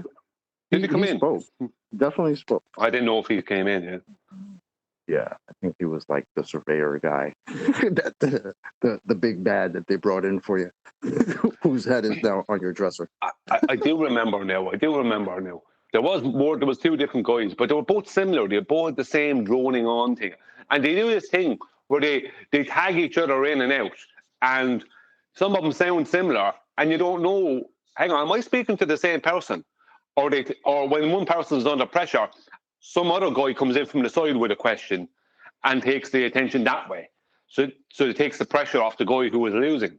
Yeah, you know, this kind of thing. I know that guy is. And there was a lady in there that, in the middle of a discussion, so a point's been put to me, and she'll start answering the question on behalf of the flatties. And you're like, number one, you've put two questions that are globe-centric to me. Now you're responding like you're the flatty in charge of this discussion back and forth. Like, what the hell?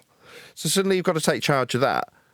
Now, bearing in mind that I'm having to take charge of that in their server while that occurred, while obviously the standards for how I keep you guys in check are of a much, much, much higher standard, right? I've got to tell you to shut up at any point that you're interrupting while random strange woman can start answering on my behalf.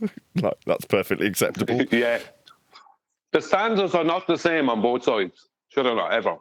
But for whatever reason, I Standards think, on the globe side. Go on, again, we don't know the reason. We've got to find that out. We probably will with more time in this particular server. We'll find out the reason behind that. There's probably a reason. They're like, well, it's because we want to be seen in this way, or we feel it's unjust that people get treated in this way when they're hand-waving and whatever else that we would obviously potentially argue the toss about it. But it's their server, and maybe we'll find that out. No, we know what it is. They started those servers because they wanted to do it differently than how we do it here. Remember where the roots are. So it's good that we come back and we could abide by their rules and still tear people's heads off. Yeah, exactly. And if they're saying they don't like the way we do it, then we should take heed and go, okay, no, well, if you say you can do it better, or the way you present this is better for some, then I want everyone in that regard to enjoy the material on the channel. And if it aids that, and based on yesterday's comments, people were appreciative of it, saying, okay, it isn't necessarily how I'd do it, but people have gone, I don't like the way they do it, I'll do it my way. Now, I've got more respect for the guy who goes out and goes, I don't like the way you do it, so I'll do it my way, which is better as far as I'm concerned. That person deserves more respect than the guy in the comments that goes, you shouldn't be swearing at people, you shouldn't be ad-homming them. Most of the time when people do that, you like timestamp where I've ad-hommed somebody. Clearly you don't know what an ad-hom is. The chances of me offering up an insult in lieu of an argument are very slim. But nevertheless, that kind of comment's worthless. The guy who set up a bleeding server, Geo in this instance, I've got a lot more time and respect for that guy, and therefore will put in more effort to try and be conciliatory with things like their rules, even if we don't see the point of them, or we even disagree in some instances. It's like, well, you don't know why that is the case. Maybe we'll be lucky enough to find out. In the meantime, the audience likes it, so who am I to disagree?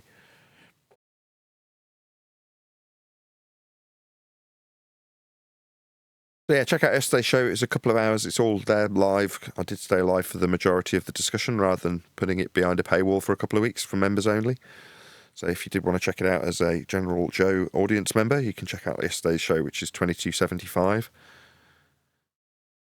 I think... sorry, Nathan, I thought you were... Well, the only other thing I was going to ask before we do continue, because we've only got 5 minutes. Doesn't time fly when you're having fun? I was going to say there's a video that someone shared, Chris shared it actually in Master B, from Dave Mckeegan. Now, I can only assume when he says equinox problem, that this is something that's going to be related to equatorial mounts and something directly related to flat Earth prerequisites to describe orbital motion. Now, maybe I'm giving Dave here too much credit, but as you're here, Brian, do you think we should have skimmed through to the way I think might be relevant? Should we have a quick goosey? Well, I think you should just play it from the start and get you may as well, because listen, if Dave Mckeegan has a challenge out there, I seen the title, then you're going to be getting asked about this time and time again. You may as well know what it is, because you're going to have 50 million ballers asking you about it, aren't you? Nah, they'd have already started asking. This just came out a day ago. So no, probably not. I'm more assuming that we'll glean a flat Earth proof out of it. Actually, that was my thinking. Anyway, we'll do what I think best. There's no doubt about that. Like, there's no doubt about it that there'll be something in there that they'll need. We know. Well, if my scrubbing skills are good enough, we'll get there within 30 seconds. We'll see. Well, let's have a listen. Scenario that blows a huge hole in any idea of the Earth being anything other than a globe. Now, to understand the problem, we do need to fully understand how that EQ mount works. This... How long was that? 15 seconds? Yeah. Over. Right, Brian, you take the lead.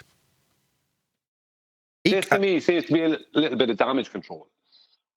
Because I pointed out things to do with the mounts when they were in Antarctica that proved the Earth to be a stationary plane.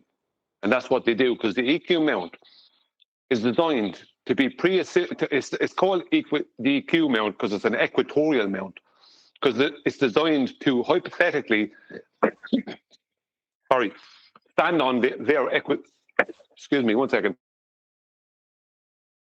All right. Do you mind not stand on choking their and dying stand on on my their show? equatorial plane. Sorry. I said, do you mind not choking and dying on my show? It's no good for ratings. I know. So I had a little bit of dry bread at the back of my throat. The equatorial mount, right, is designed to be hypothetically stood upon the equatorial plane of a globe Earth. And that is the flat plane that cuts through the center of it. And it's designed to be on the equatorial plane at vernal equinox, the very thing that's used in celestial navigation, right? And at vernal equinox, it's pre-assumed because it mathematically, at vernal equinox, the 23.4 degree tilt of the globe is mathematically dismissed, basically. And it's pre-assumed that that equatorial plane extends out into the celestial plane, giving you a much huger flat plane, and that it is stationary and the celestial bodies are moving. So basically, what it's actually doing is it's stood on the surface of real Earth and referencing the celestial dome. That's what it's actually doing. So that's what the equatorial mount does. So anything after that, there is no challenge, because he has to use that system within his challenge, which means he has to use a system where he's using an apparatus for his telescope that is going to pre-assume a massive stationary flat plane. There's no way Absolutely around correct. Couldn't have said it better myself. And based on that, I only need those 15 seconds from his video. I didn't even watch it. I scrubbed through to that point. What a great guess. Props to me and Brian for his explanation, which was fantastic and concise. Right, there's Dave's link. Go and let Dave Mckeegan know at Nathan Oakley 1980 sent me, and make it explicitly clear that he needs a flat earth for his EQ mount. At Nathan Oakley 1980 sent me. There's a link going by in the live stream chat as we speak. Any other comments on this specifically? I would say on it that Ken Mann has done a lot of research on it too. And he has the citations. He has all the citations necessary to support exactly what I just said. Like, I'm not great at getting citations. I just learned about something and it is what it is. Ken has all the citations and stuff like that. That's what. So Ken has all that information. Just before we do, I'll round out the live show shortly, but I'll put this diagrammatical example of us at the centre of hell on an equatorial plane. That's what you've got. The extended celestial plane is what you've got going out to the outside edge. Inside the glorified protractor globe Earth is the equatorial plane. That's where we're measuring these angles from. Can I just point out something? That the EQ mount, same as with the solar mounts. And there's three of them. There's an EQ mount, there's a solar mount, which is used basically the same as the EQ mount, except for the timing of the motion. It's slightly slower, because the EQ mount is although these days you can set them to either, but the EQ mount originally was set to sidereal time, which is the movement of the stars. Solar mount set to solar time, so it's the movement of the sun. And then you have what's known as an altitude and azimuth mount, or elevation and azimuth mount, which is just basically very much the same thing, right? Where it just has elevation, which is up and down, and azimuth, which is a 360-degree circle. So all of these things all pre-assume a flat plane, right? But the thing is that they all move themselves. They're designed to move. Like the solar mount or the EQ mount or any of them, they're designed to move. They're not designed to just pick a point in the inertial reference frame, because within their paradigm, the sun is in the inertial reference frame. So what the mount should do within their paradigm is just hold stationary on the sun and allow the Earth to rotate underneath it by the rotation of the tripod or whatever, right? But that's not what they do. They're designed to actually turn left and right. You can see it in some of my videos only just from 3 weeks ago there. They're designed to actually turn to the left or to the right, right? So they're designed to turn at different, as I said, the newer ones, they're all like, they can turn at sidereal or solar rate, and they can also do lunar rate, I think, as well. You know, things like that. So the point is that they're designed to actually turn. upon a stationary plane. So this was the thing about it is they were created, right, with the pre-assumption that people are on a rotating globe, right? But people think they were people think they were created with that pre-assumption, but they're not. They're created to work with the celestial dome, right? While it's on a stationary flat plane. That's how that was the purpose of their creation. But the problem is that they pre-assume it's crazy. This is like real baller craziness. It's like it's designed to not hold stationary. It's designed to actually move left or right, and to be on a stationary plane. But it's supposed to be some kind of a proof of a globe. I was calling it out way back in 2016 or 17. Same goes for the sextant. Some of the present. Go on. I was just saying exactly correct. The EQ mount, same goes for the sextant. These things are unequivocally flat Earth utilising tools. The Earth must be flat for them to work. Yeah, well, if they have anything that has to... sorry. Go on, Eli. You want to read out the citation I just put in Master B? I can do. All for me to read. Sorry. Do you want to read it? For me? Okay, I can read it. It may be a bit confusing for beginners to imagine the celestial equator and the related declination. A really simple way to picture this is to replace the sphere of the Earth with a flat, circular platform on which the telescope stands. The platform has the size of the Earth's equator, and the axis is the polar axis. Perfect. I'm going to round out on that note. So with that, I'm going to say, if you are watching this on either Nathan Oakley 1980 or Nathan Oakley Premiering streams, then stay tuned, as there will be an after show to follow. Good boy. Not yet. Still in the box. Got too high last night. Oh, jeez.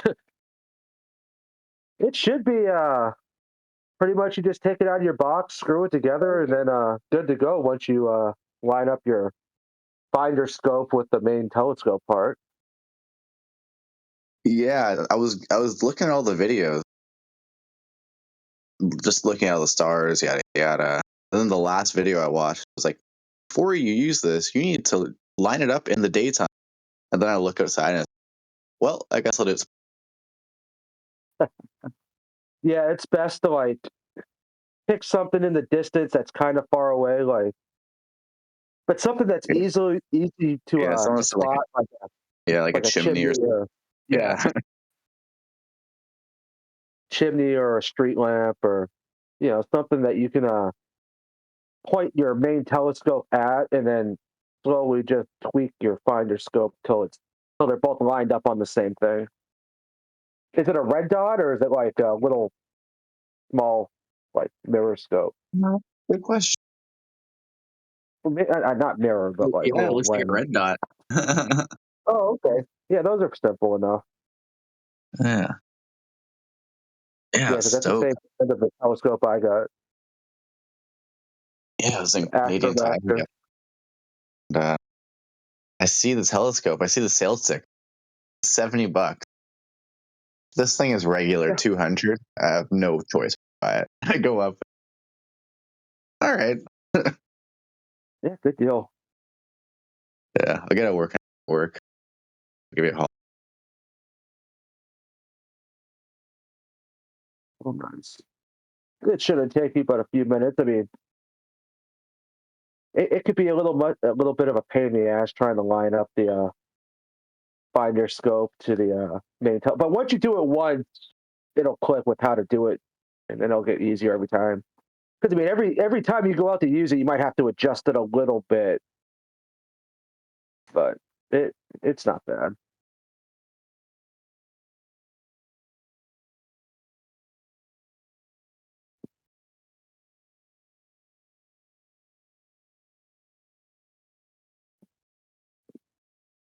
Yeah, if you never talked about it, I wouldn't have bought it. That's for sure.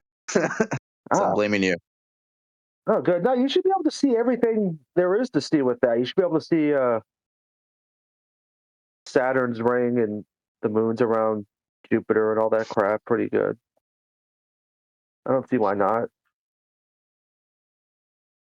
Funny. Did anyone see that Witsit is doing other things now? Oh, like debating Israel versus Palestine and crap like that. Well, I know he's at the. I saw a little bit of a video he did with a girl. I can't remember the name of the channel she has. Pretty well known channel, and he's doing a thing about the airplanes that crashed in the US there last week. And there's another one, I didn't see it because I don't watch these things, but Adam posted something about something to do with the transgender issue. So I don't know what that must be what he's doing these days. I don't think he's doing flat out stuff anymore, which I'm okay with. Right. He's always been into like some Alex Jones kind of crap. But yeah, as long as he stays away from flat Earth, that's not a bad thing. Plus, he needs to distance himself anyway because he's been getting crushed on the topic lately. Yeah, I think he's trying to reinvent himself a bit, or you know what I mean, going around because it's just I don't know. And, you know, he did have when I looked at this video, there was only a few. No, it wasn't that old. It was less than a day old, a couple of hours old actually. He had over 5,000 views, so someone's watching him. But there was a big channel as well he was on, so I don't know. But if he stays doing that stuff, I'd be a lot happier. I really don't want him over here because he's not my representative in any way, shape, or form. Well, a good chunk of his audience only believed the Earth was flat. So now that Jaron jumped ship and they're adjacent to all his stuff, he's going to have to adjust his content to his audience a little bit because they might not want to hear about flat Earth anymore. Yeah, maybe his audience were mostly conspiracy people. He's shifting to just conspiracies now. He's just doing general conspiracies because of the 24-hour sun. He's globe Earth.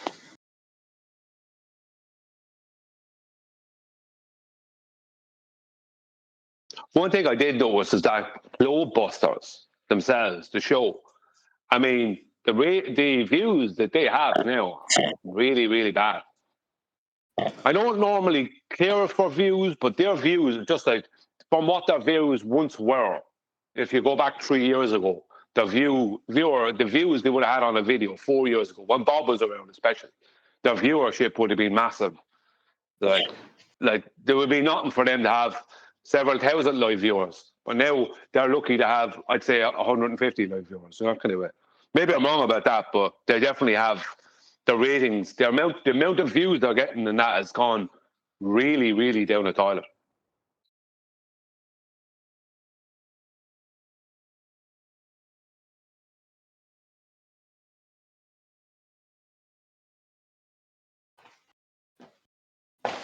Yeah, well, his credibility took a massive hit. And not even about him just going to Antarctica, but him lying about vaping really kind of put a wet blanket over his campfire a little bit.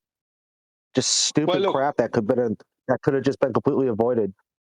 Now, if you're gonna lie about something as silly as that, you know, that kind of just shows you'll lie almost about anything. Well, that's the thing for me, right? All his nonsense before that, trying to promote ether and all that, I didn't have any real disdain against him. I just knew he was pushing his luck, right? But I had no disdain against him. Now I would have disdain against him because the way I see it is that when he went onto that camera and he breathed out, right, visible breath, right, and he said, "There's a little breath. What's up now?" He knew that he was after just drinking hot water and he was after being vaping. So he knew that what was being seen wasn't just his breath. He was aware of that. And he did not inform his audience.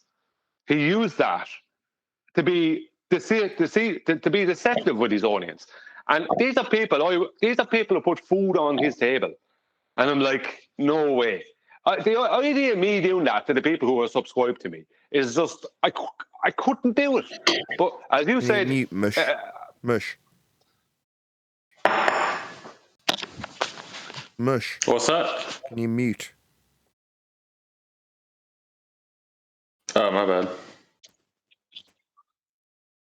But as Vax, I think it was Vax said, if you're willing to lie about that, such a stupid thing like that, you're willing to lie about anything. And I think it's Albert Einstein is accredited with it, saying that any man who can't be trusted with small matters certainly can't be trusted with big matters. And if he's willing to like, who cares? Like, just why lie at that point? I don't care what it was. I don't care if it was vape, hot water, or a mixture of both. The point is, he was aware when he went on that camera and he saw his own breath. He capitalized on that. I don't think he did that intentionally. I think he capitalized on it in the moment. And that shows his level of maturity. And that shows he's willing to try. And like, if we never saw the other footage, I think it was Dave Mckeegan's footage or something, if we never saw that footage, right, from the 360 camera or whatever, people wouldn't have known those parts. So nobody would be any the wiser. And he would have just never said anything about it. You know, it's like so childish to do that. And so from my personal point of view, so immoral. These people are subscribed to you. They are giving you super chats, PayPals, Patreons, coffees, right? And you're willing to tell them a lie. That's disgusting as far as I'm concerned. So that put me over the edge. Now I do have to stand against him. I never had it before. I just knew he was a BSer before. Hey, QE.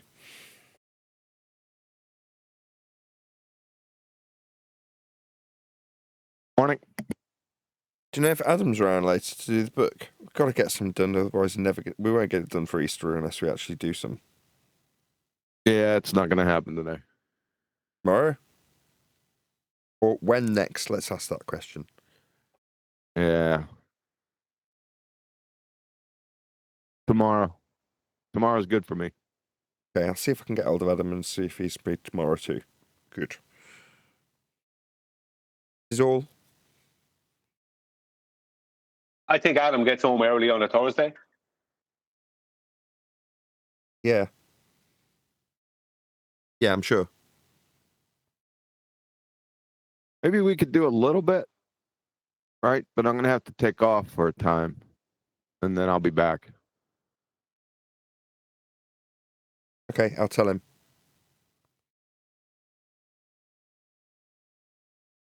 But are you free to do the book? QE is free. If not tomorrow, ? There we go. All right. Your response. Jolly good, jolly good.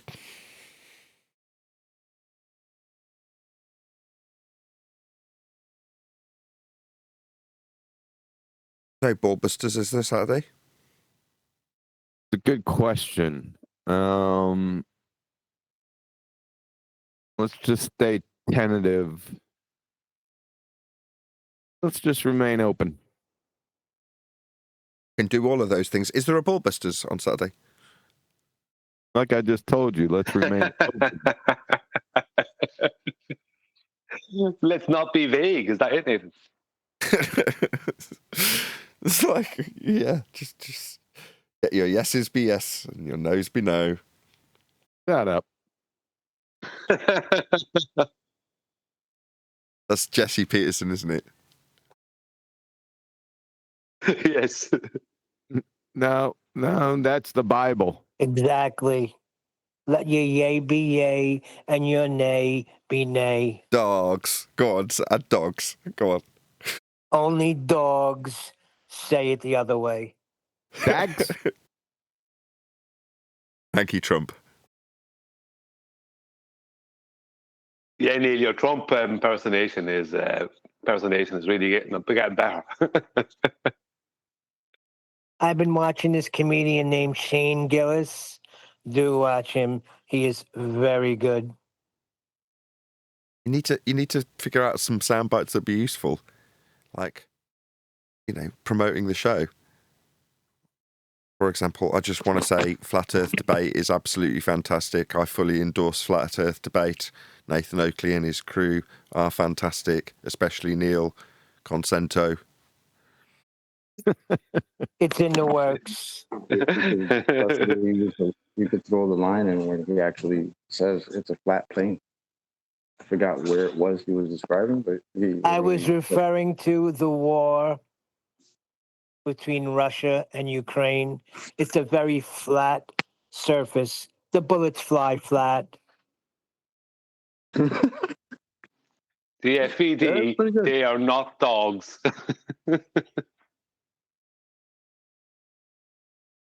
Elijah, you got a source with this thing you put in Master B? No, unfortunately, I think I got it from 10. Yeah, we're gonna need a source with this. So that's your mission. Sorry. That's your mission. When 10th gets back in, get the source. That's when you're supposed to say your sister, Eli, because that's what you get. No.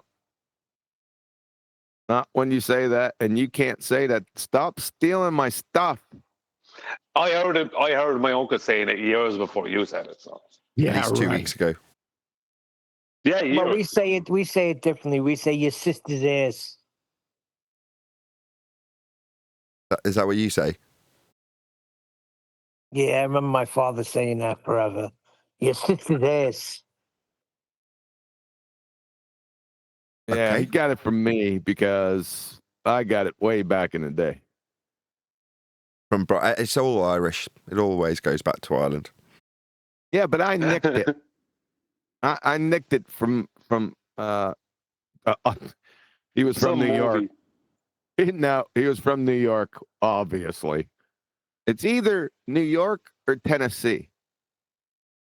That's what I found. The craziest people on earth, that's where they're from. Somewhere in New York, in the city limits of New York or Tennessee. One of those two. I'd agree with that. What about Florida, man? Nah, they're pugs. Well, Florida is filled up with retired New Yorkers.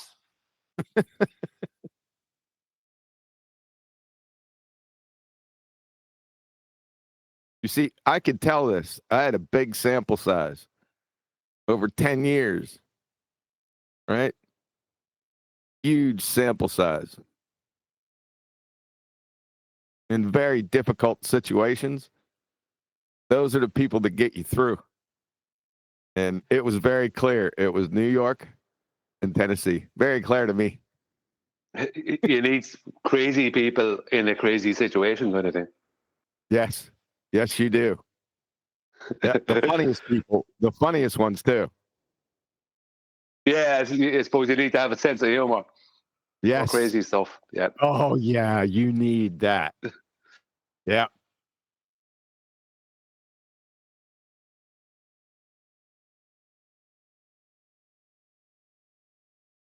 What's up? We're going back to the land of misfit toys or what?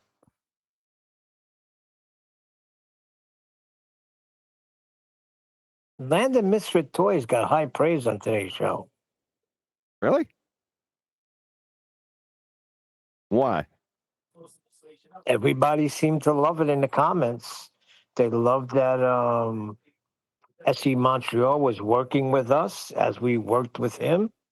People loved it. I hope the sound's a lot better on Nathan's stream than theirs because it was terrible. They were clogging the channel and their mics would overpower Nathan's mic. So I hope it was better on Nathan's side.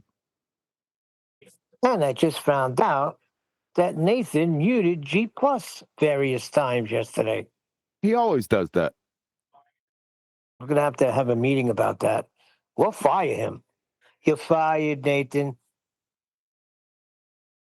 Yeah, but he has to get control because they have particular type of way of doing things. Did somebody let Brian know about that? Yeah, that was the topic. Was it? He finally knows? Yes, Brian ate humble pie.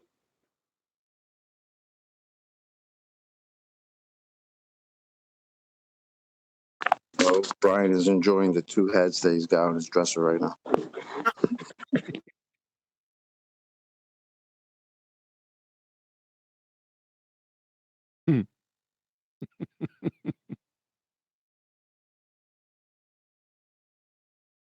It's still curious to see how long it'll last, because I know Kiwi said it's not going to last.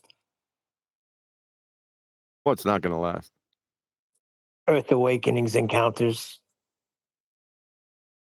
You never know.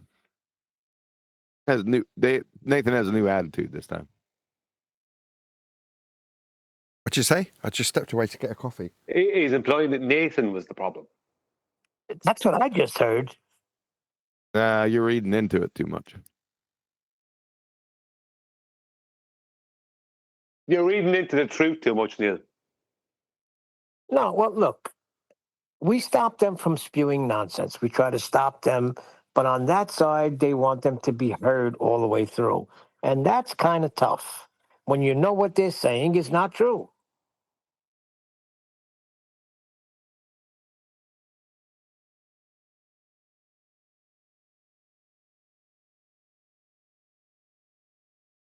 Yes.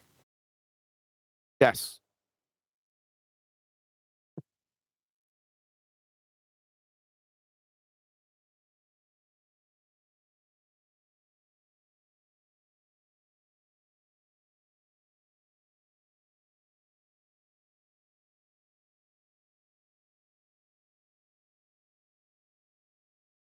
What's going on in Discord? There's loads of you in there.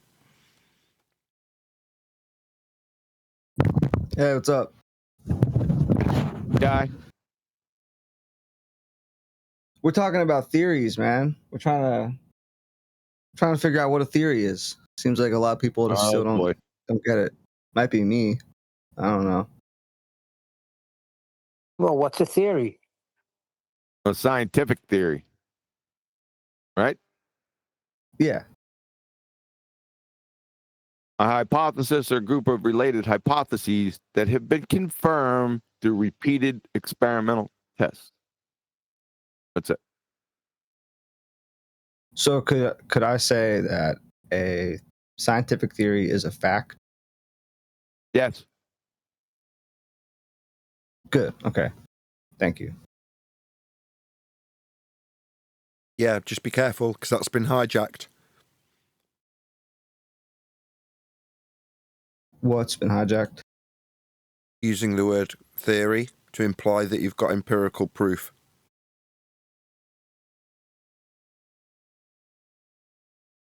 Oh, I'm thinking the opposite. Like it's been hijacked to mean that it's not proof or that it's not true. Like the colloquial use of the word. Yeah, you'll be in an argument for 25 minutes trying to reconcile that between crayon munchers. My point is, if I say for the sake of argument, I've looked at the sun and I've done a spectral analysis on the light that I receive from the sun. Therefore, it's a burning ball of gas in a sky vacuum. It's a theory. It's the sun theory. Therefore, it's empirically validated and proven. It's a theory. Right? That's what I mean by hijacked. They have hijacked the words of science that do mean empiricism. You're not wrong. Just means that the people who use those words want their story to be believed and taken as read. So they use those words to bolster that nonsense, basically. Better way to think about it is you can't have scientific theories on what's and is's. You can only have scientific theories on hows and whys, cause and effects. Follow that? You see how it all ties together? That's one aspect. The other aspect is getting out the colloquial theory and scientific theory, right? That's the bigger aspect to get by. But a nuance is to just think about it. Go back. What is a hypothesis? What's a scientific method? It only adjudicates natural cause and effect relationships. So at the end of the scientific method is a scientific theory. If your hypotheses, if your alternative hypothesis was validated, then you have a scientific theory. Yeah. That's only cause and effect. That's it. That's all. It's very limited. That's how you can adjudicate when you hear the term, well, it's scientific theory for this. Really? And then some of the crayon munchers, I would say more than some, they think laws come from the scientific method. The laws of physics, right? Anytime you hear, I cringe when I hear it, right? And I usually stop people and say, that's a paradox. There are no laws of physics. Because physics, you follow the scientific method, right?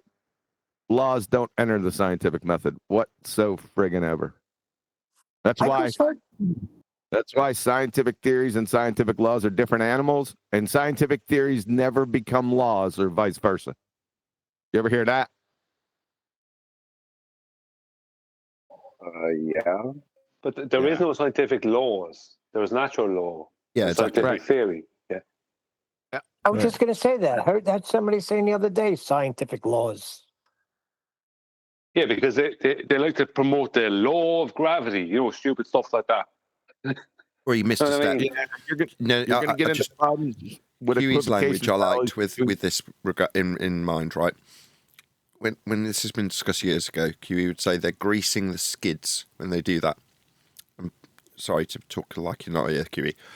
So they need their just so stories about things that occur to be formatted in a way that makes you accept their claim to be empirical proof with science.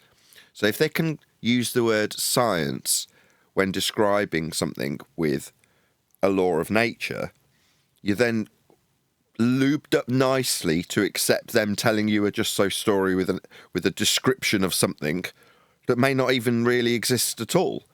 But if you call that science, you're already primed because, laws of nature are science, aren't they? They're greasing the skids for their just so stories when they do that.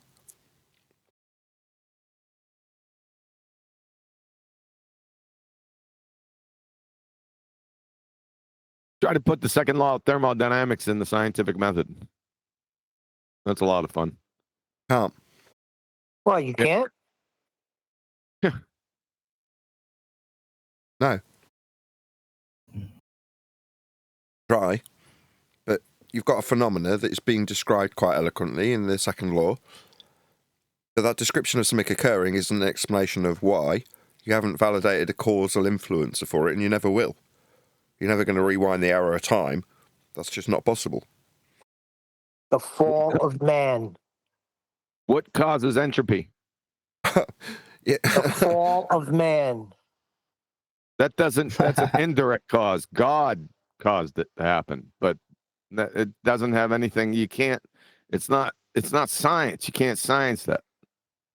Yeah, it's not cause and effect in nature kind of thing, is what you're saying. You got the effect. You'll never find the cause. Wait a second. Man sinned, and then he started to age.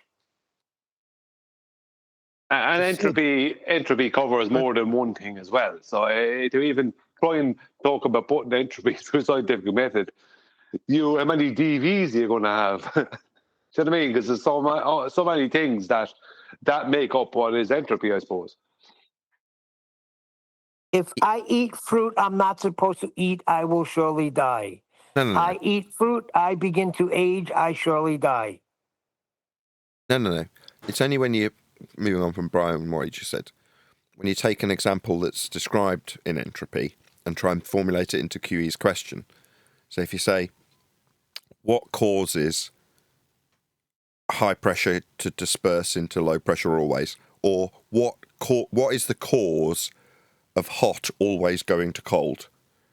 When you phrase it like that, you can then sort of visualize the absurdity of the question. Now, it's not to say that it's an unreasonable question to ponder, but as soon as you do, you have to laugh about it, because what are you going to do to figure out why things occur the way they do? That would be, by example, hot always going to cold, high pressure always going to low pressure. Well, you'd have to rewind the arrow of time to the beginning to see what started that process initially, which leads you to the ontological primitives, which inevitably leads you to, well, if you're going to try and answer that, there's only one real reasonable answer, which is God caused it, or God was the instigator for that process to be the way it is. It is the way it is. It's only described the way it is with a law of nature, just a description, right? But it doesn't tell you why hot always goes to cold. It doesn't tell you why that happened or what causes that to be the case. It's just a description of it being the case because it is the case. That's all laws of nature do. Well, even if you took why does high pressure go to low pressure, right? The only route you could take, right, is because there's always infrared thermal energy, right? Thermal radiation, right? That the gases always have this. They always have a certain amount because there can never be 0 Kelvin, let's just say. But then why is there always that? Do you know what I mean? It's like you end up back at a different part of the laws of thermodynamics because you end up going around in a circle and realizing there's an overriding cause to all this and you can't get to it. Where did all the energy come from?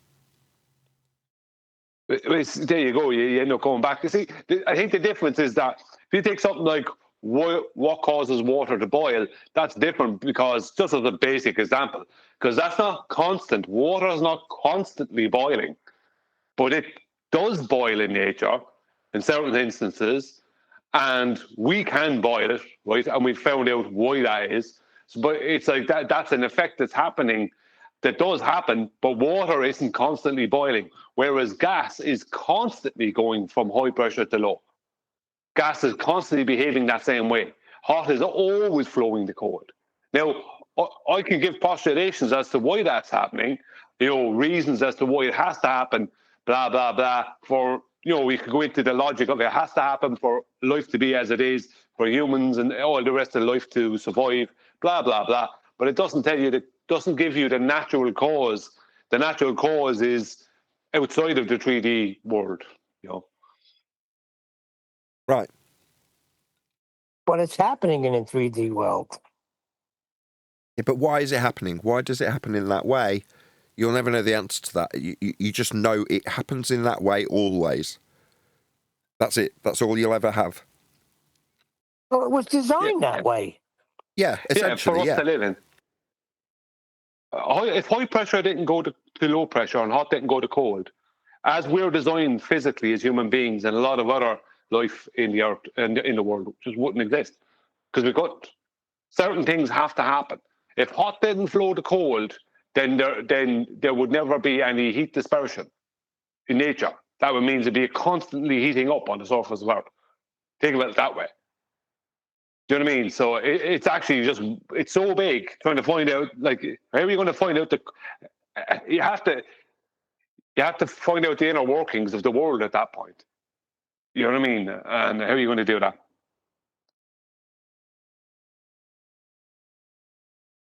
Pray.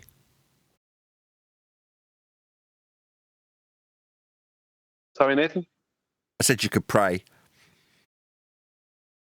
Yeah, I mean, I think you could ask for some information, see through prayer, see if you get it. If you're worthy of it. But how are you going to figure out how that? Like, you don't even know what thermal energy is. If you know what I mean, it's only we can describe it, and that's it, and its effects kind of thing. But we don't know what it is. You could ask, but you wind up at Job 38. But how do you put a biblical standard through scientific method? The more you know, the more is unknown. That's deep. It is, but it's a true statement. The more you know, the more you find out what you don't know. That actually what you do know is kind of minuscule.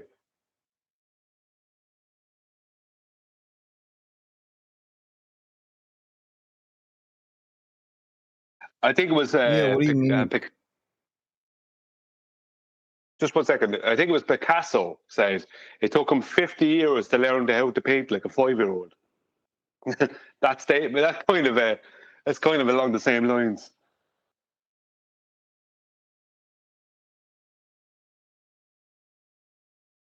Neil, what do you mean by Job 38?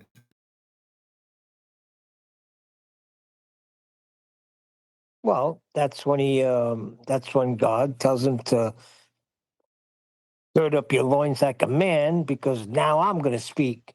And he basically asked some questions like, where were you when I did this? And where were you when I did that? I don't know it offhand, but it's an eye-opener, let's say it at the least. I could get it and read it. I used to know it off by heart. It was my first public speaking. I had to take public speaking at university, and that was the first thing I did. Well, then you should know some of it because it stays with you. That was 1995.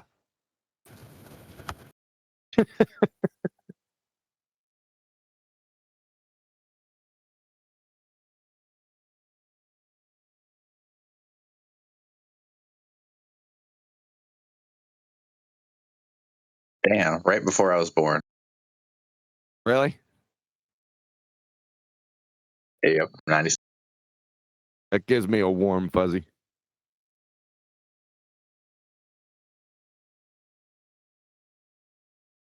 Okay, then. Damn, Skippy, it's okay then.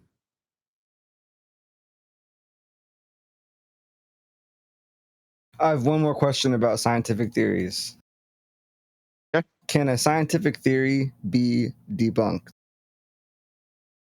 No. The only way it can be debunked is to find some issue or problem with the experimental design. Then it was never confirmed to begin with. No, that's not debunking it. That was it not being valid to begin with. That's not debunking it. Your question is, can you debunk a scientific theory? No. A theory is based on empirical evidence. The outcomes of experimentation being empirical, that's what your theory is based on. So can that be debunked? No, absolutely not.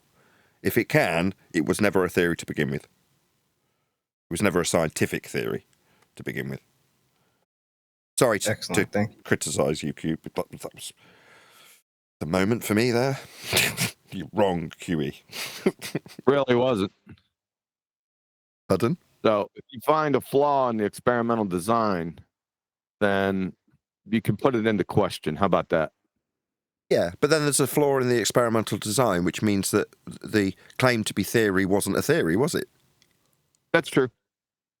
But his question was, can you debunk a scientific theory, which is to imply that it is actually a scientific theory. If it is a scientific theory, then no, definitely not. You can't debunk that which has been empirically validated. Because at the point that you've got a question of cause and a suggestion that it either will or won't cause something, your presumed cause in your experiment, right?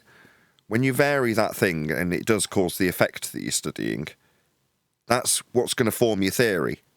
Now, if you say it's debunked, it's to say that what you showed caused the effect actually didn't really cause the effect at all. I'll vary it and it won't cause it. It's like, well, again, you're back to what I said originally. Then you have got an invalid experiment. It didn't actually confirm it. You were lying when you said I varied A and it caused B. Now, if that isn't the case, you vary A, B is the case, that forms the basis of your theory. That is empirical. That will always be the case. You will always vary A and have B occur. Exactly. It's like stating that, asking, can a truth be falsified? Well, it can't be, because if it could be falsified, it was never a truth to begin with. Yeah.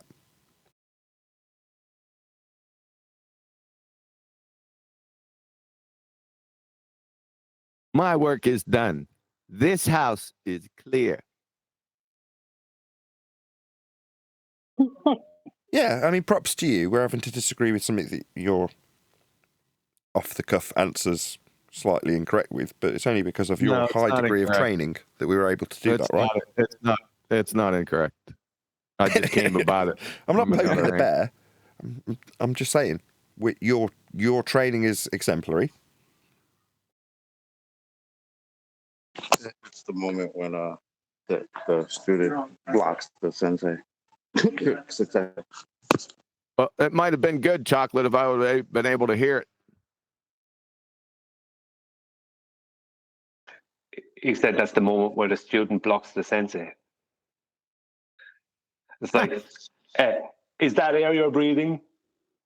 No. That's what it is, is it?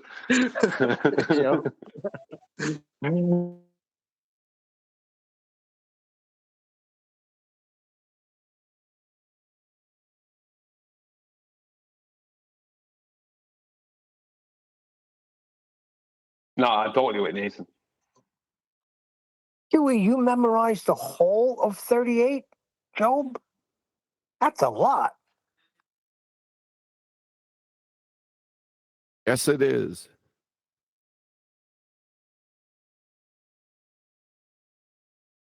It's 41 verses.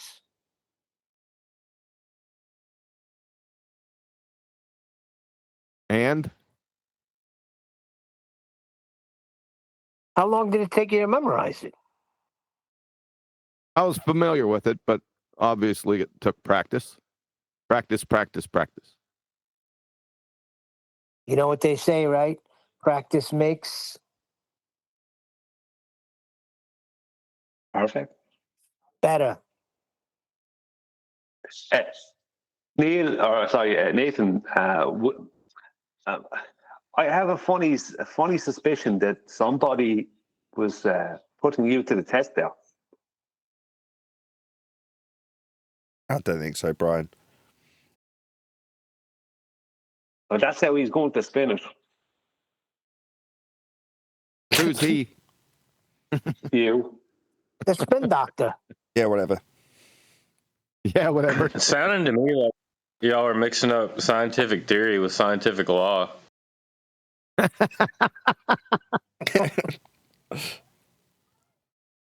Scientific law. There's no such animal. There's laws of nature, and there's Or law of scientific nature, empiricism. That's it. They're two different things. Well, you got a scientific theory, and the more evidence and the more times you verify it, then it becomes law, right? No. A law describes that which occurs always, whereas theory is the culmination of one or more validated experiments where cause was established for effect being studied. So your laws just describe stuff like hot going to cold, high pressure to low pressure. That's just describing that process. That's all the second law does. But explaining why things actually happen, that's not just merely describing the thing that happens. Yeah? It's explaining with cause. Science and laws, very different.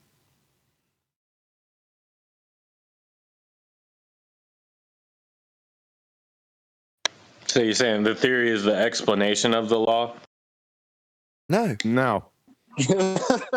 Really? A law is just a description of that which occurs always.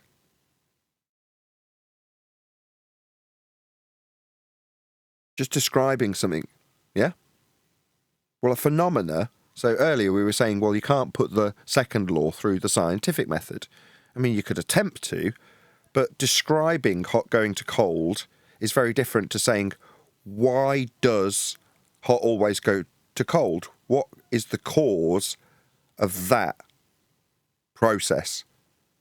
Now, it's silly because you're never going to figure that out. You're never going to find out why it is always the case that we have entropy.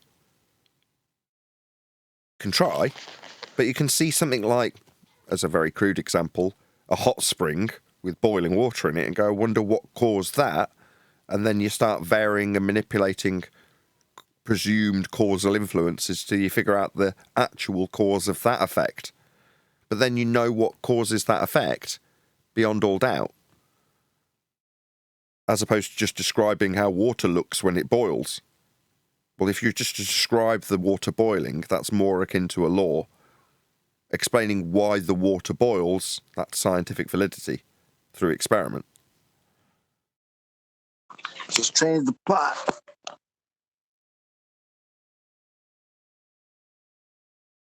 One is not more valid than another. Actual laws are facts, actual ones. They just serve different purposes. Yeah? A theory explains why something happens, while a law describes. So it's a difference between explanations and descriptions. So a law describes what happens under certain conditions without necessarily explaining the underlying mechanism. In fact, it never does. Follow? You got that? Yeah, I think I get that. Yep.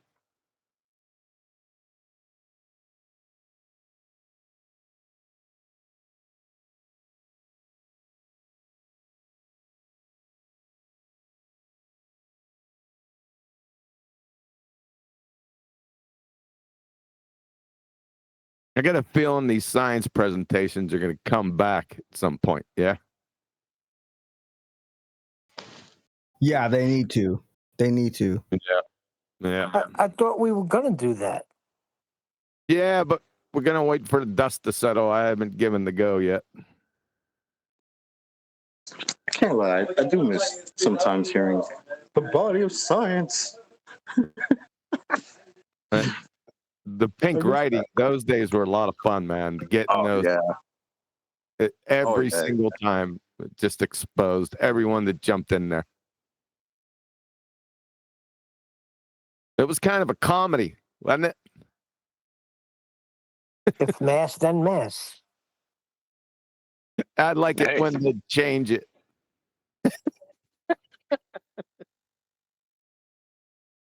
Hey, remember yesterday when Nathan ratted you out?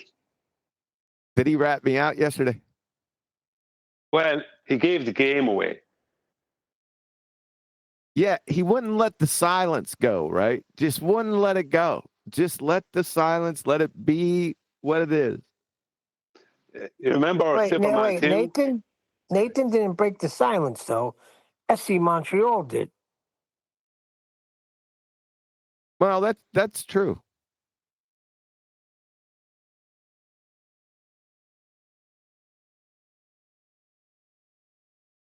Well, it was a good silence while it happened. If you remember Superman 2, where Superman was going into the chamber and he told Lex Luthor what he was doing, and Lex Luthor straight away went and told General Zod. That was Nathan yesterday. Nathan Luthor. Nathan Luthor.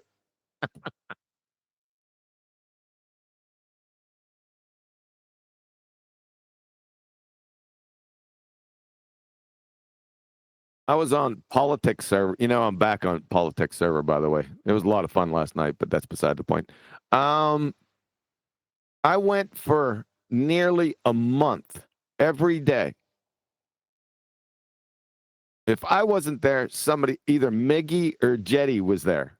And what they would do when everything calmed down, they would say, all right, Globers, give us your best scientific evidence for your globe, right? They'd fall into it every single time. Even when they were corrected, they would still come back and say, yes, I have one. And no way. Yeah. For a whole they month. want it to be science, and they've been bullshitted with it so much that they can't but help regurgitate it. So the trap doesn't matter. It's like, what's that bulb that you put out and the flies are attracted to it? Yeah, exactly, Nathan. I was thinking exactly the same thing just before you got there. You're always a bit faster on the mute. They're going to, even if they're corrected on it, it's going to be foolish to even make the claim. They will, in a week's time, come back and do it for the same thing again, because they need scientific proof for what they're for to give what they're trying to propose validity in their own head.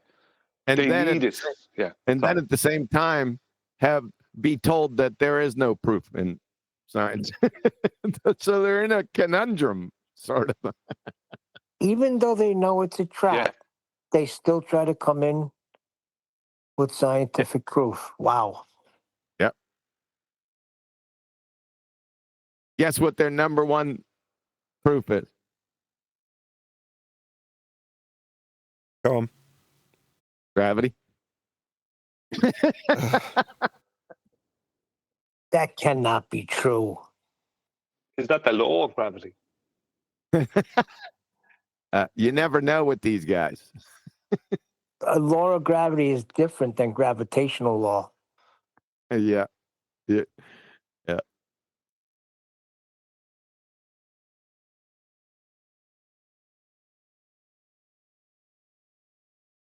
Now, when you say gas pressure without containment, are you talking about pressurized gas? Or gas pressure. Shout out to Cats. Moron. But I liked him saying it because it got all the other idiot globetards that bagak. Right? You get them that heard it from him, or heard it from somebody that heard it from him, or heard it from somebody else. They heard it from somebody else that heard it from him. Goes down the chain, right? And they come in parroting that nonsense and just get eviscerated. I love it when that happens. Well, Blue Marble still thinks that he's proven that you can have gas pressure without containment. Not anymore. That photosynthetic redneck, I haven't heard hiding her hair from him. Where's he been? You see him on Gems. He still goes there. Does Gem still have a server? He's still running around looking for a citation that open tube is a container. He gave the citation. Remember that? It was him. He asked for the citation and gave it? Well, it was. I think I still have it taped somewhere. I think I still got that.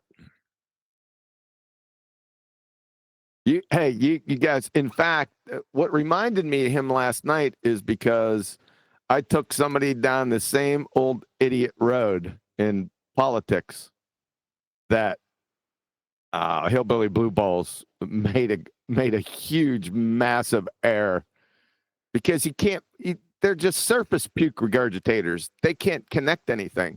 And it was with the Coriolis effect. Because I was trying to get the people to tell me where is the inertial reference frame? Because the couple people in there were struggling with, number one, what is an inertial reference frame?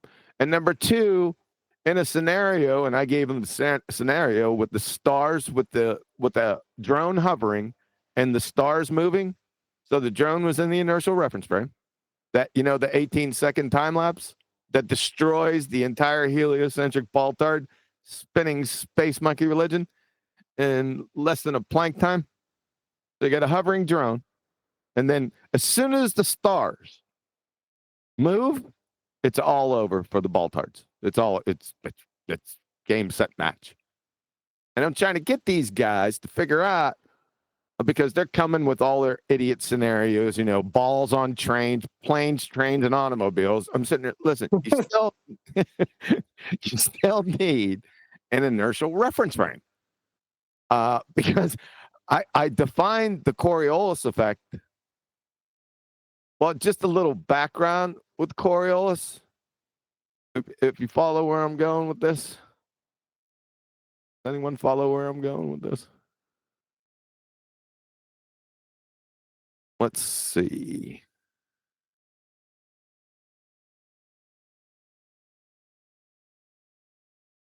Nobody's even paying attention, clearly. So I got it. Just relax. So in the midst of me trying to help them figure out what the inertial reference frame is, I said, you need this because you won't have the Coriolis force. From Britannica.com, Coriolis force, also called Coriolis effect in classical mechanics. It's an inertial force described by the 19th century French engineer and mathematician Gustave Gaspard Coriolis in 1835. The important point about that, it's an inertial force. So to have it, you have to have an inertial reference frame. So I'm begging these guys. I was friggin' snickering to myself because they were fumbling, and stumbling, trying to figure it out. I said, you're going to need one. So where is it?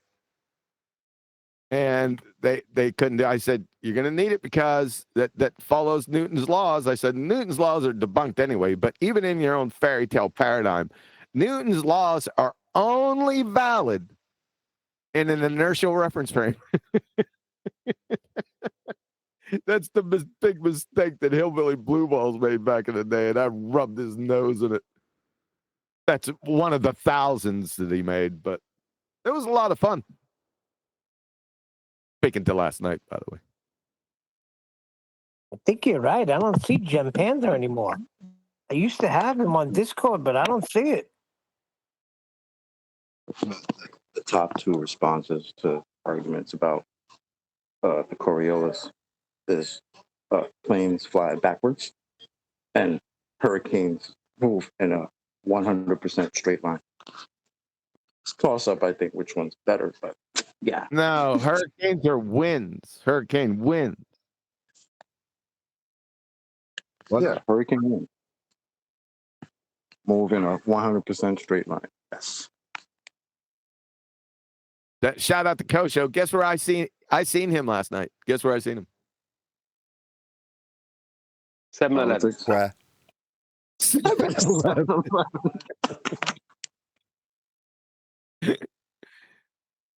Brian, you come up with some good ones every 4 or 5 years.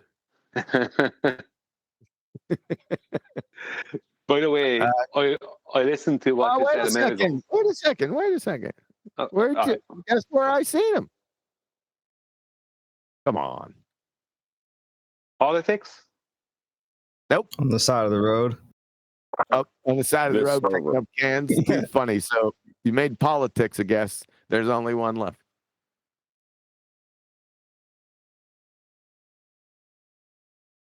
Come on now. You can do it. Earth Awakenings. Earth Awakenings. You got it.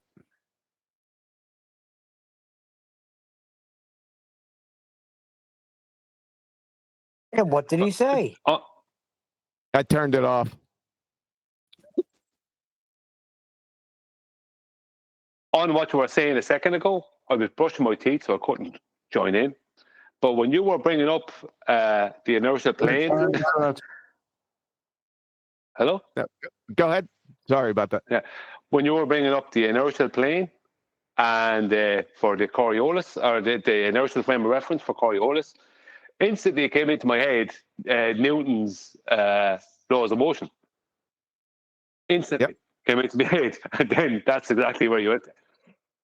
Like so his laws of motion require a stationary plane. That means the Earth needs to be a stationary plane. The inertial frame of reference. Exactly. Yeah. So end of story. And with the drone, I mean, I think you should do more on that. You know, the drone and that. You know, you can make a presentation out of it. Perhaps. Let me see if I got that Hillbilly Blue Balls with the gas pressure thing. Hold on. Yeah, that's it. I got. Can you guys hear that? Yeah, we heard it. There, listen. Did find a citation that says a container is required to have gas pressure. You cannot find it. Well, gas pressure requires a container if you're talking about pressurized gas. Clown. There it is. What the hell he just say? I'll play it again. Did find a citation that says a container is required to have gas pressure. You cannot find it. Well, gas pressure requires a container if you're talking about pressurized gas. Yeah, got it. Whoa. He said, find me a citation. There you go. Hold up. We got to rewind it. Did find a citation that says a container is required to have gas pressure. You cannot find it. You get it? Find me a citation that says gas pressure requires a container. You cannot find it. And then he says, well, gas pressure requires a container if you're talking about pressurized gas. Maybe he should go have a talk with Cats. Is that Maybe the they same need to work guy? that out between themselves. I can win.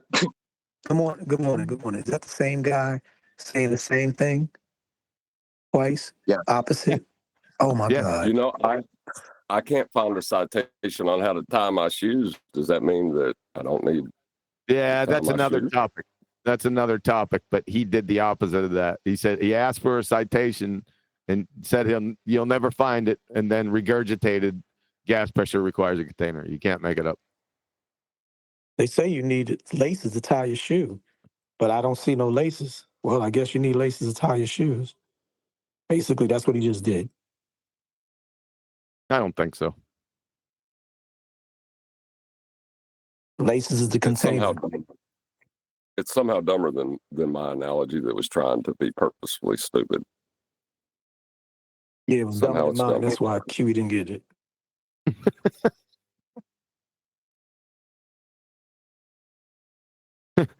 Then D comes in and start giving his color commentary yesterday. That was a nice garnish. What's up, D Rose? What up? Any What up? color No. commentary today? No, it was no. I was just saying color. I was just saying my brain was saying, damn, it would have been easier to molest a brick wall than to try to get through that guy's thick head. What y'all were trying to tell him. That's all. I mean, what I don't understand. It was just like, I think he means when you said you were proud of us. oh no. I was being real. No, I am proud of y'all. I am proud of y'all because I watch so many different videos of so-called flat earthers, more like anti-globers, and they just don't hit the mark. And they don't want to hit the mark because they want to do it the way they want to do it.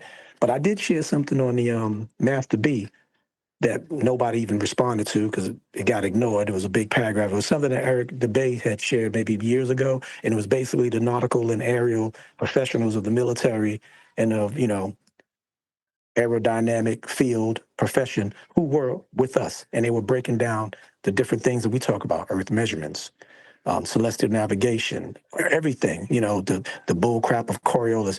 And I shared it on here, but nobody act like they acknowledged it. And I was like, that's one of the closest things that someone outside of FED has ever done without talking it, but at least expressing it through showing professionals that are on the same accord. And I appreciated it. Master B is not as active as it used to be, so I wouldn't take it personal. I did because it was like Shouldn't have 47 and a half other messages on top and underneath it with smiley faces, thumbs ups, hearts, and everything like that. Shouldn't have to be a specialist to point out how reality works, though, right? But sometimes when they hear about specialists that tell the truth versus specialists that lie, it evens the balance and it shows the laymen who are not the specialists to understand there are specialists that are saying the opposite of the specialists that are saying the lie. Correct. Fight fire with fire. I get you. I'm 100% with you there. I'm just saying if me and you are sitting next to each other, we shouldn't have to be specialists in reality to explain something to each other that's true or not. You know what I mean? Facts. We shouldn't have to be like, Yeah. well, you need.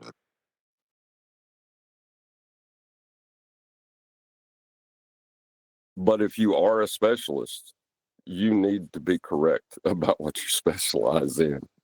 Exactly. You know what I know I'm with you there 100%.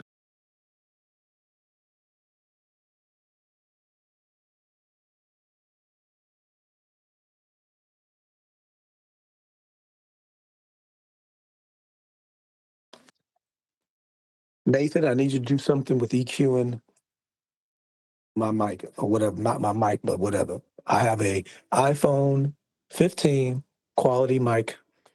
Nowhere else, when I leave messages to other people, do I sound like, "Good morning, this is Danny.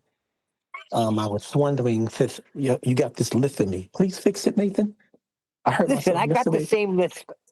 No, you You have asking me that to lift. do de-essing to your voice I there, D? don't. Neil, you got that lift. I don't. I only have it on this stupid show. For real? I always thought you had a lift. Oh, that's messed up.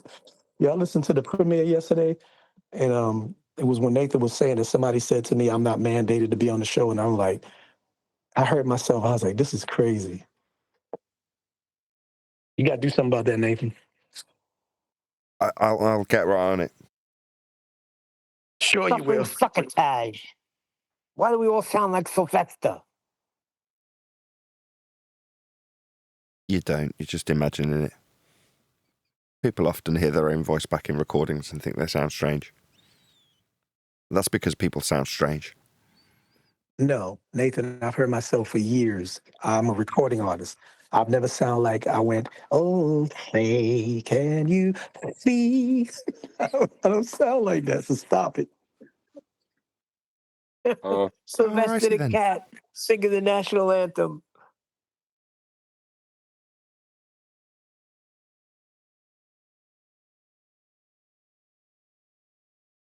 One question about that gas pressure thing that came up earlier.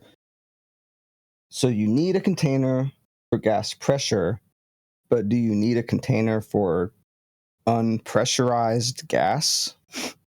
Is that even a thing? Unpressurized gas. There's no such beast. Yeah, like that guy said, are we talking about pressurized gas? That isn't all gas pressurized? Yes, that's the same thing, yeah. It's like Cinco de Mayo or May 5th. What's the difference? It's like saying, I won't Cinco de Mayo. discuss cars that are red. Now, red cars, they're okay. But cars that are red, outrageous. It's Cinco de Mayo. You sink it, the sandwich in the mayo. Cinco de Mayo.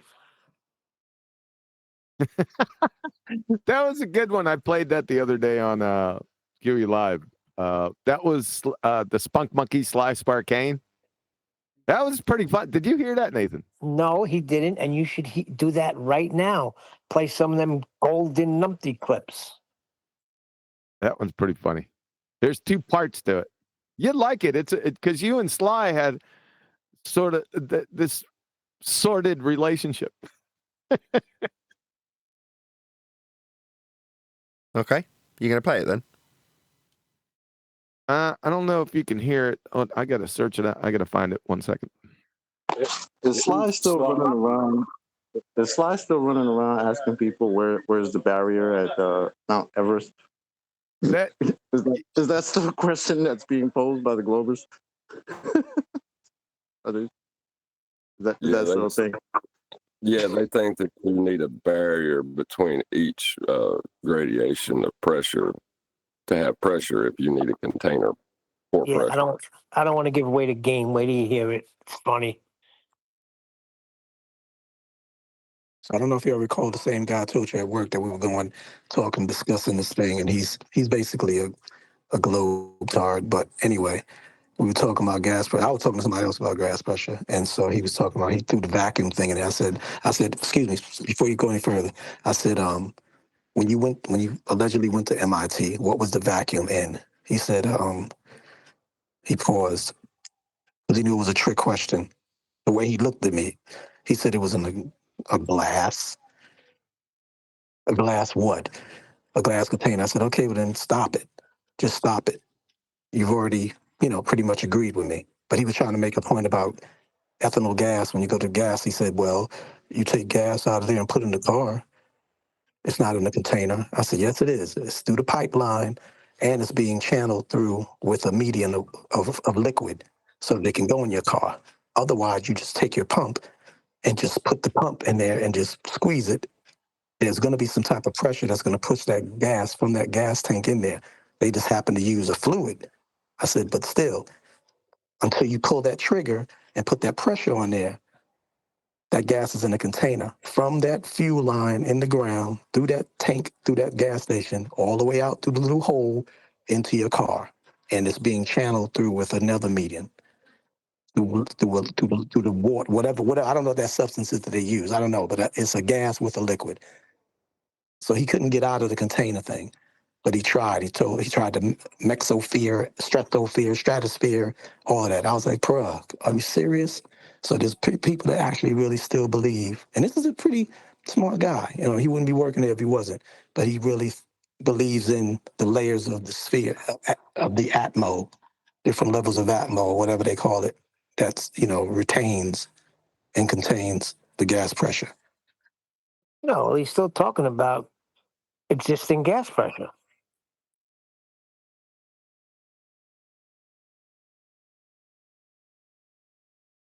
Yeah, the gas pressure contains the gas pressure. What's wrong with that? Like when he used to say, just look up.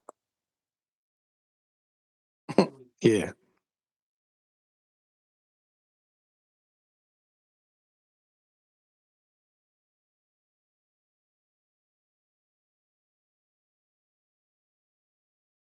Excuse me. The body of science proves gas pressure. That was Rumpus was a big body of science guy, wasn't he? The whole body of science.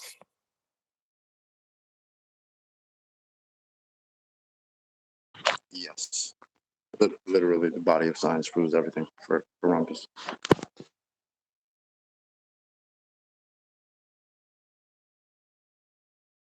Has anybody ever even seen him around?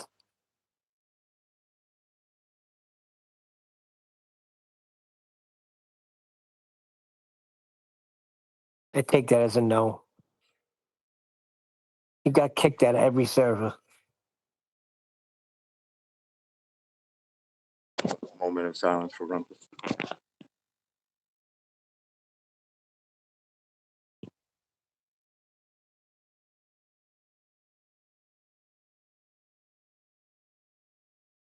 I think he was definitely a paid guy.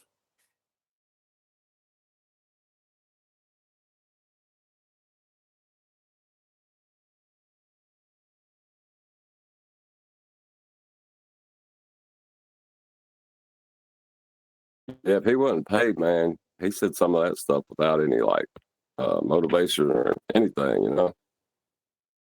We do need a geometric horizon. We don't have a geometric.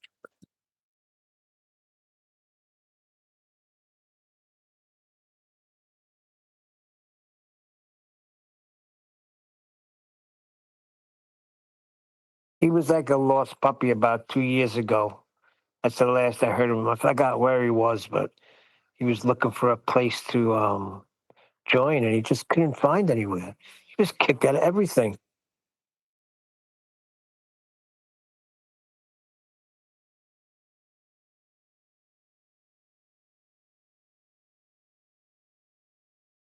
It's kind of funny though. That's such a shame.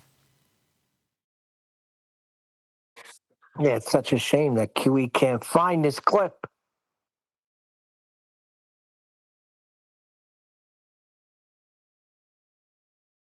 Right, I'm going to round out QE. You not find it. He's probably running back to his computer right now saying, wait! Was Brenda on the show yesterday at Earth Awakening? Yes, she came in.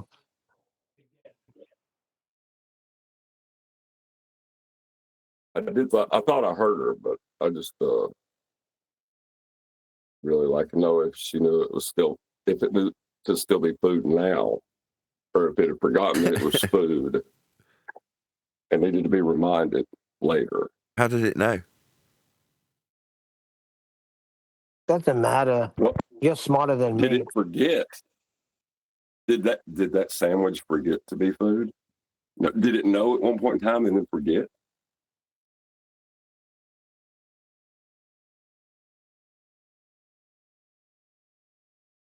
The space-time donut? Was that Brenda too? I don't think he's coming back, Neil. He's gone. The whole. Are y'all in politics tomorrow? Not tomorrow. The whole donut. I do not Are have y'all in politics tomorrow? Both of you at once. Go. Hey, since I wasn't talking, I'll just make some noises. Jolly good. Go ahead, D. No, I was asking, are you going to be in the politics server tomorrow? Yes.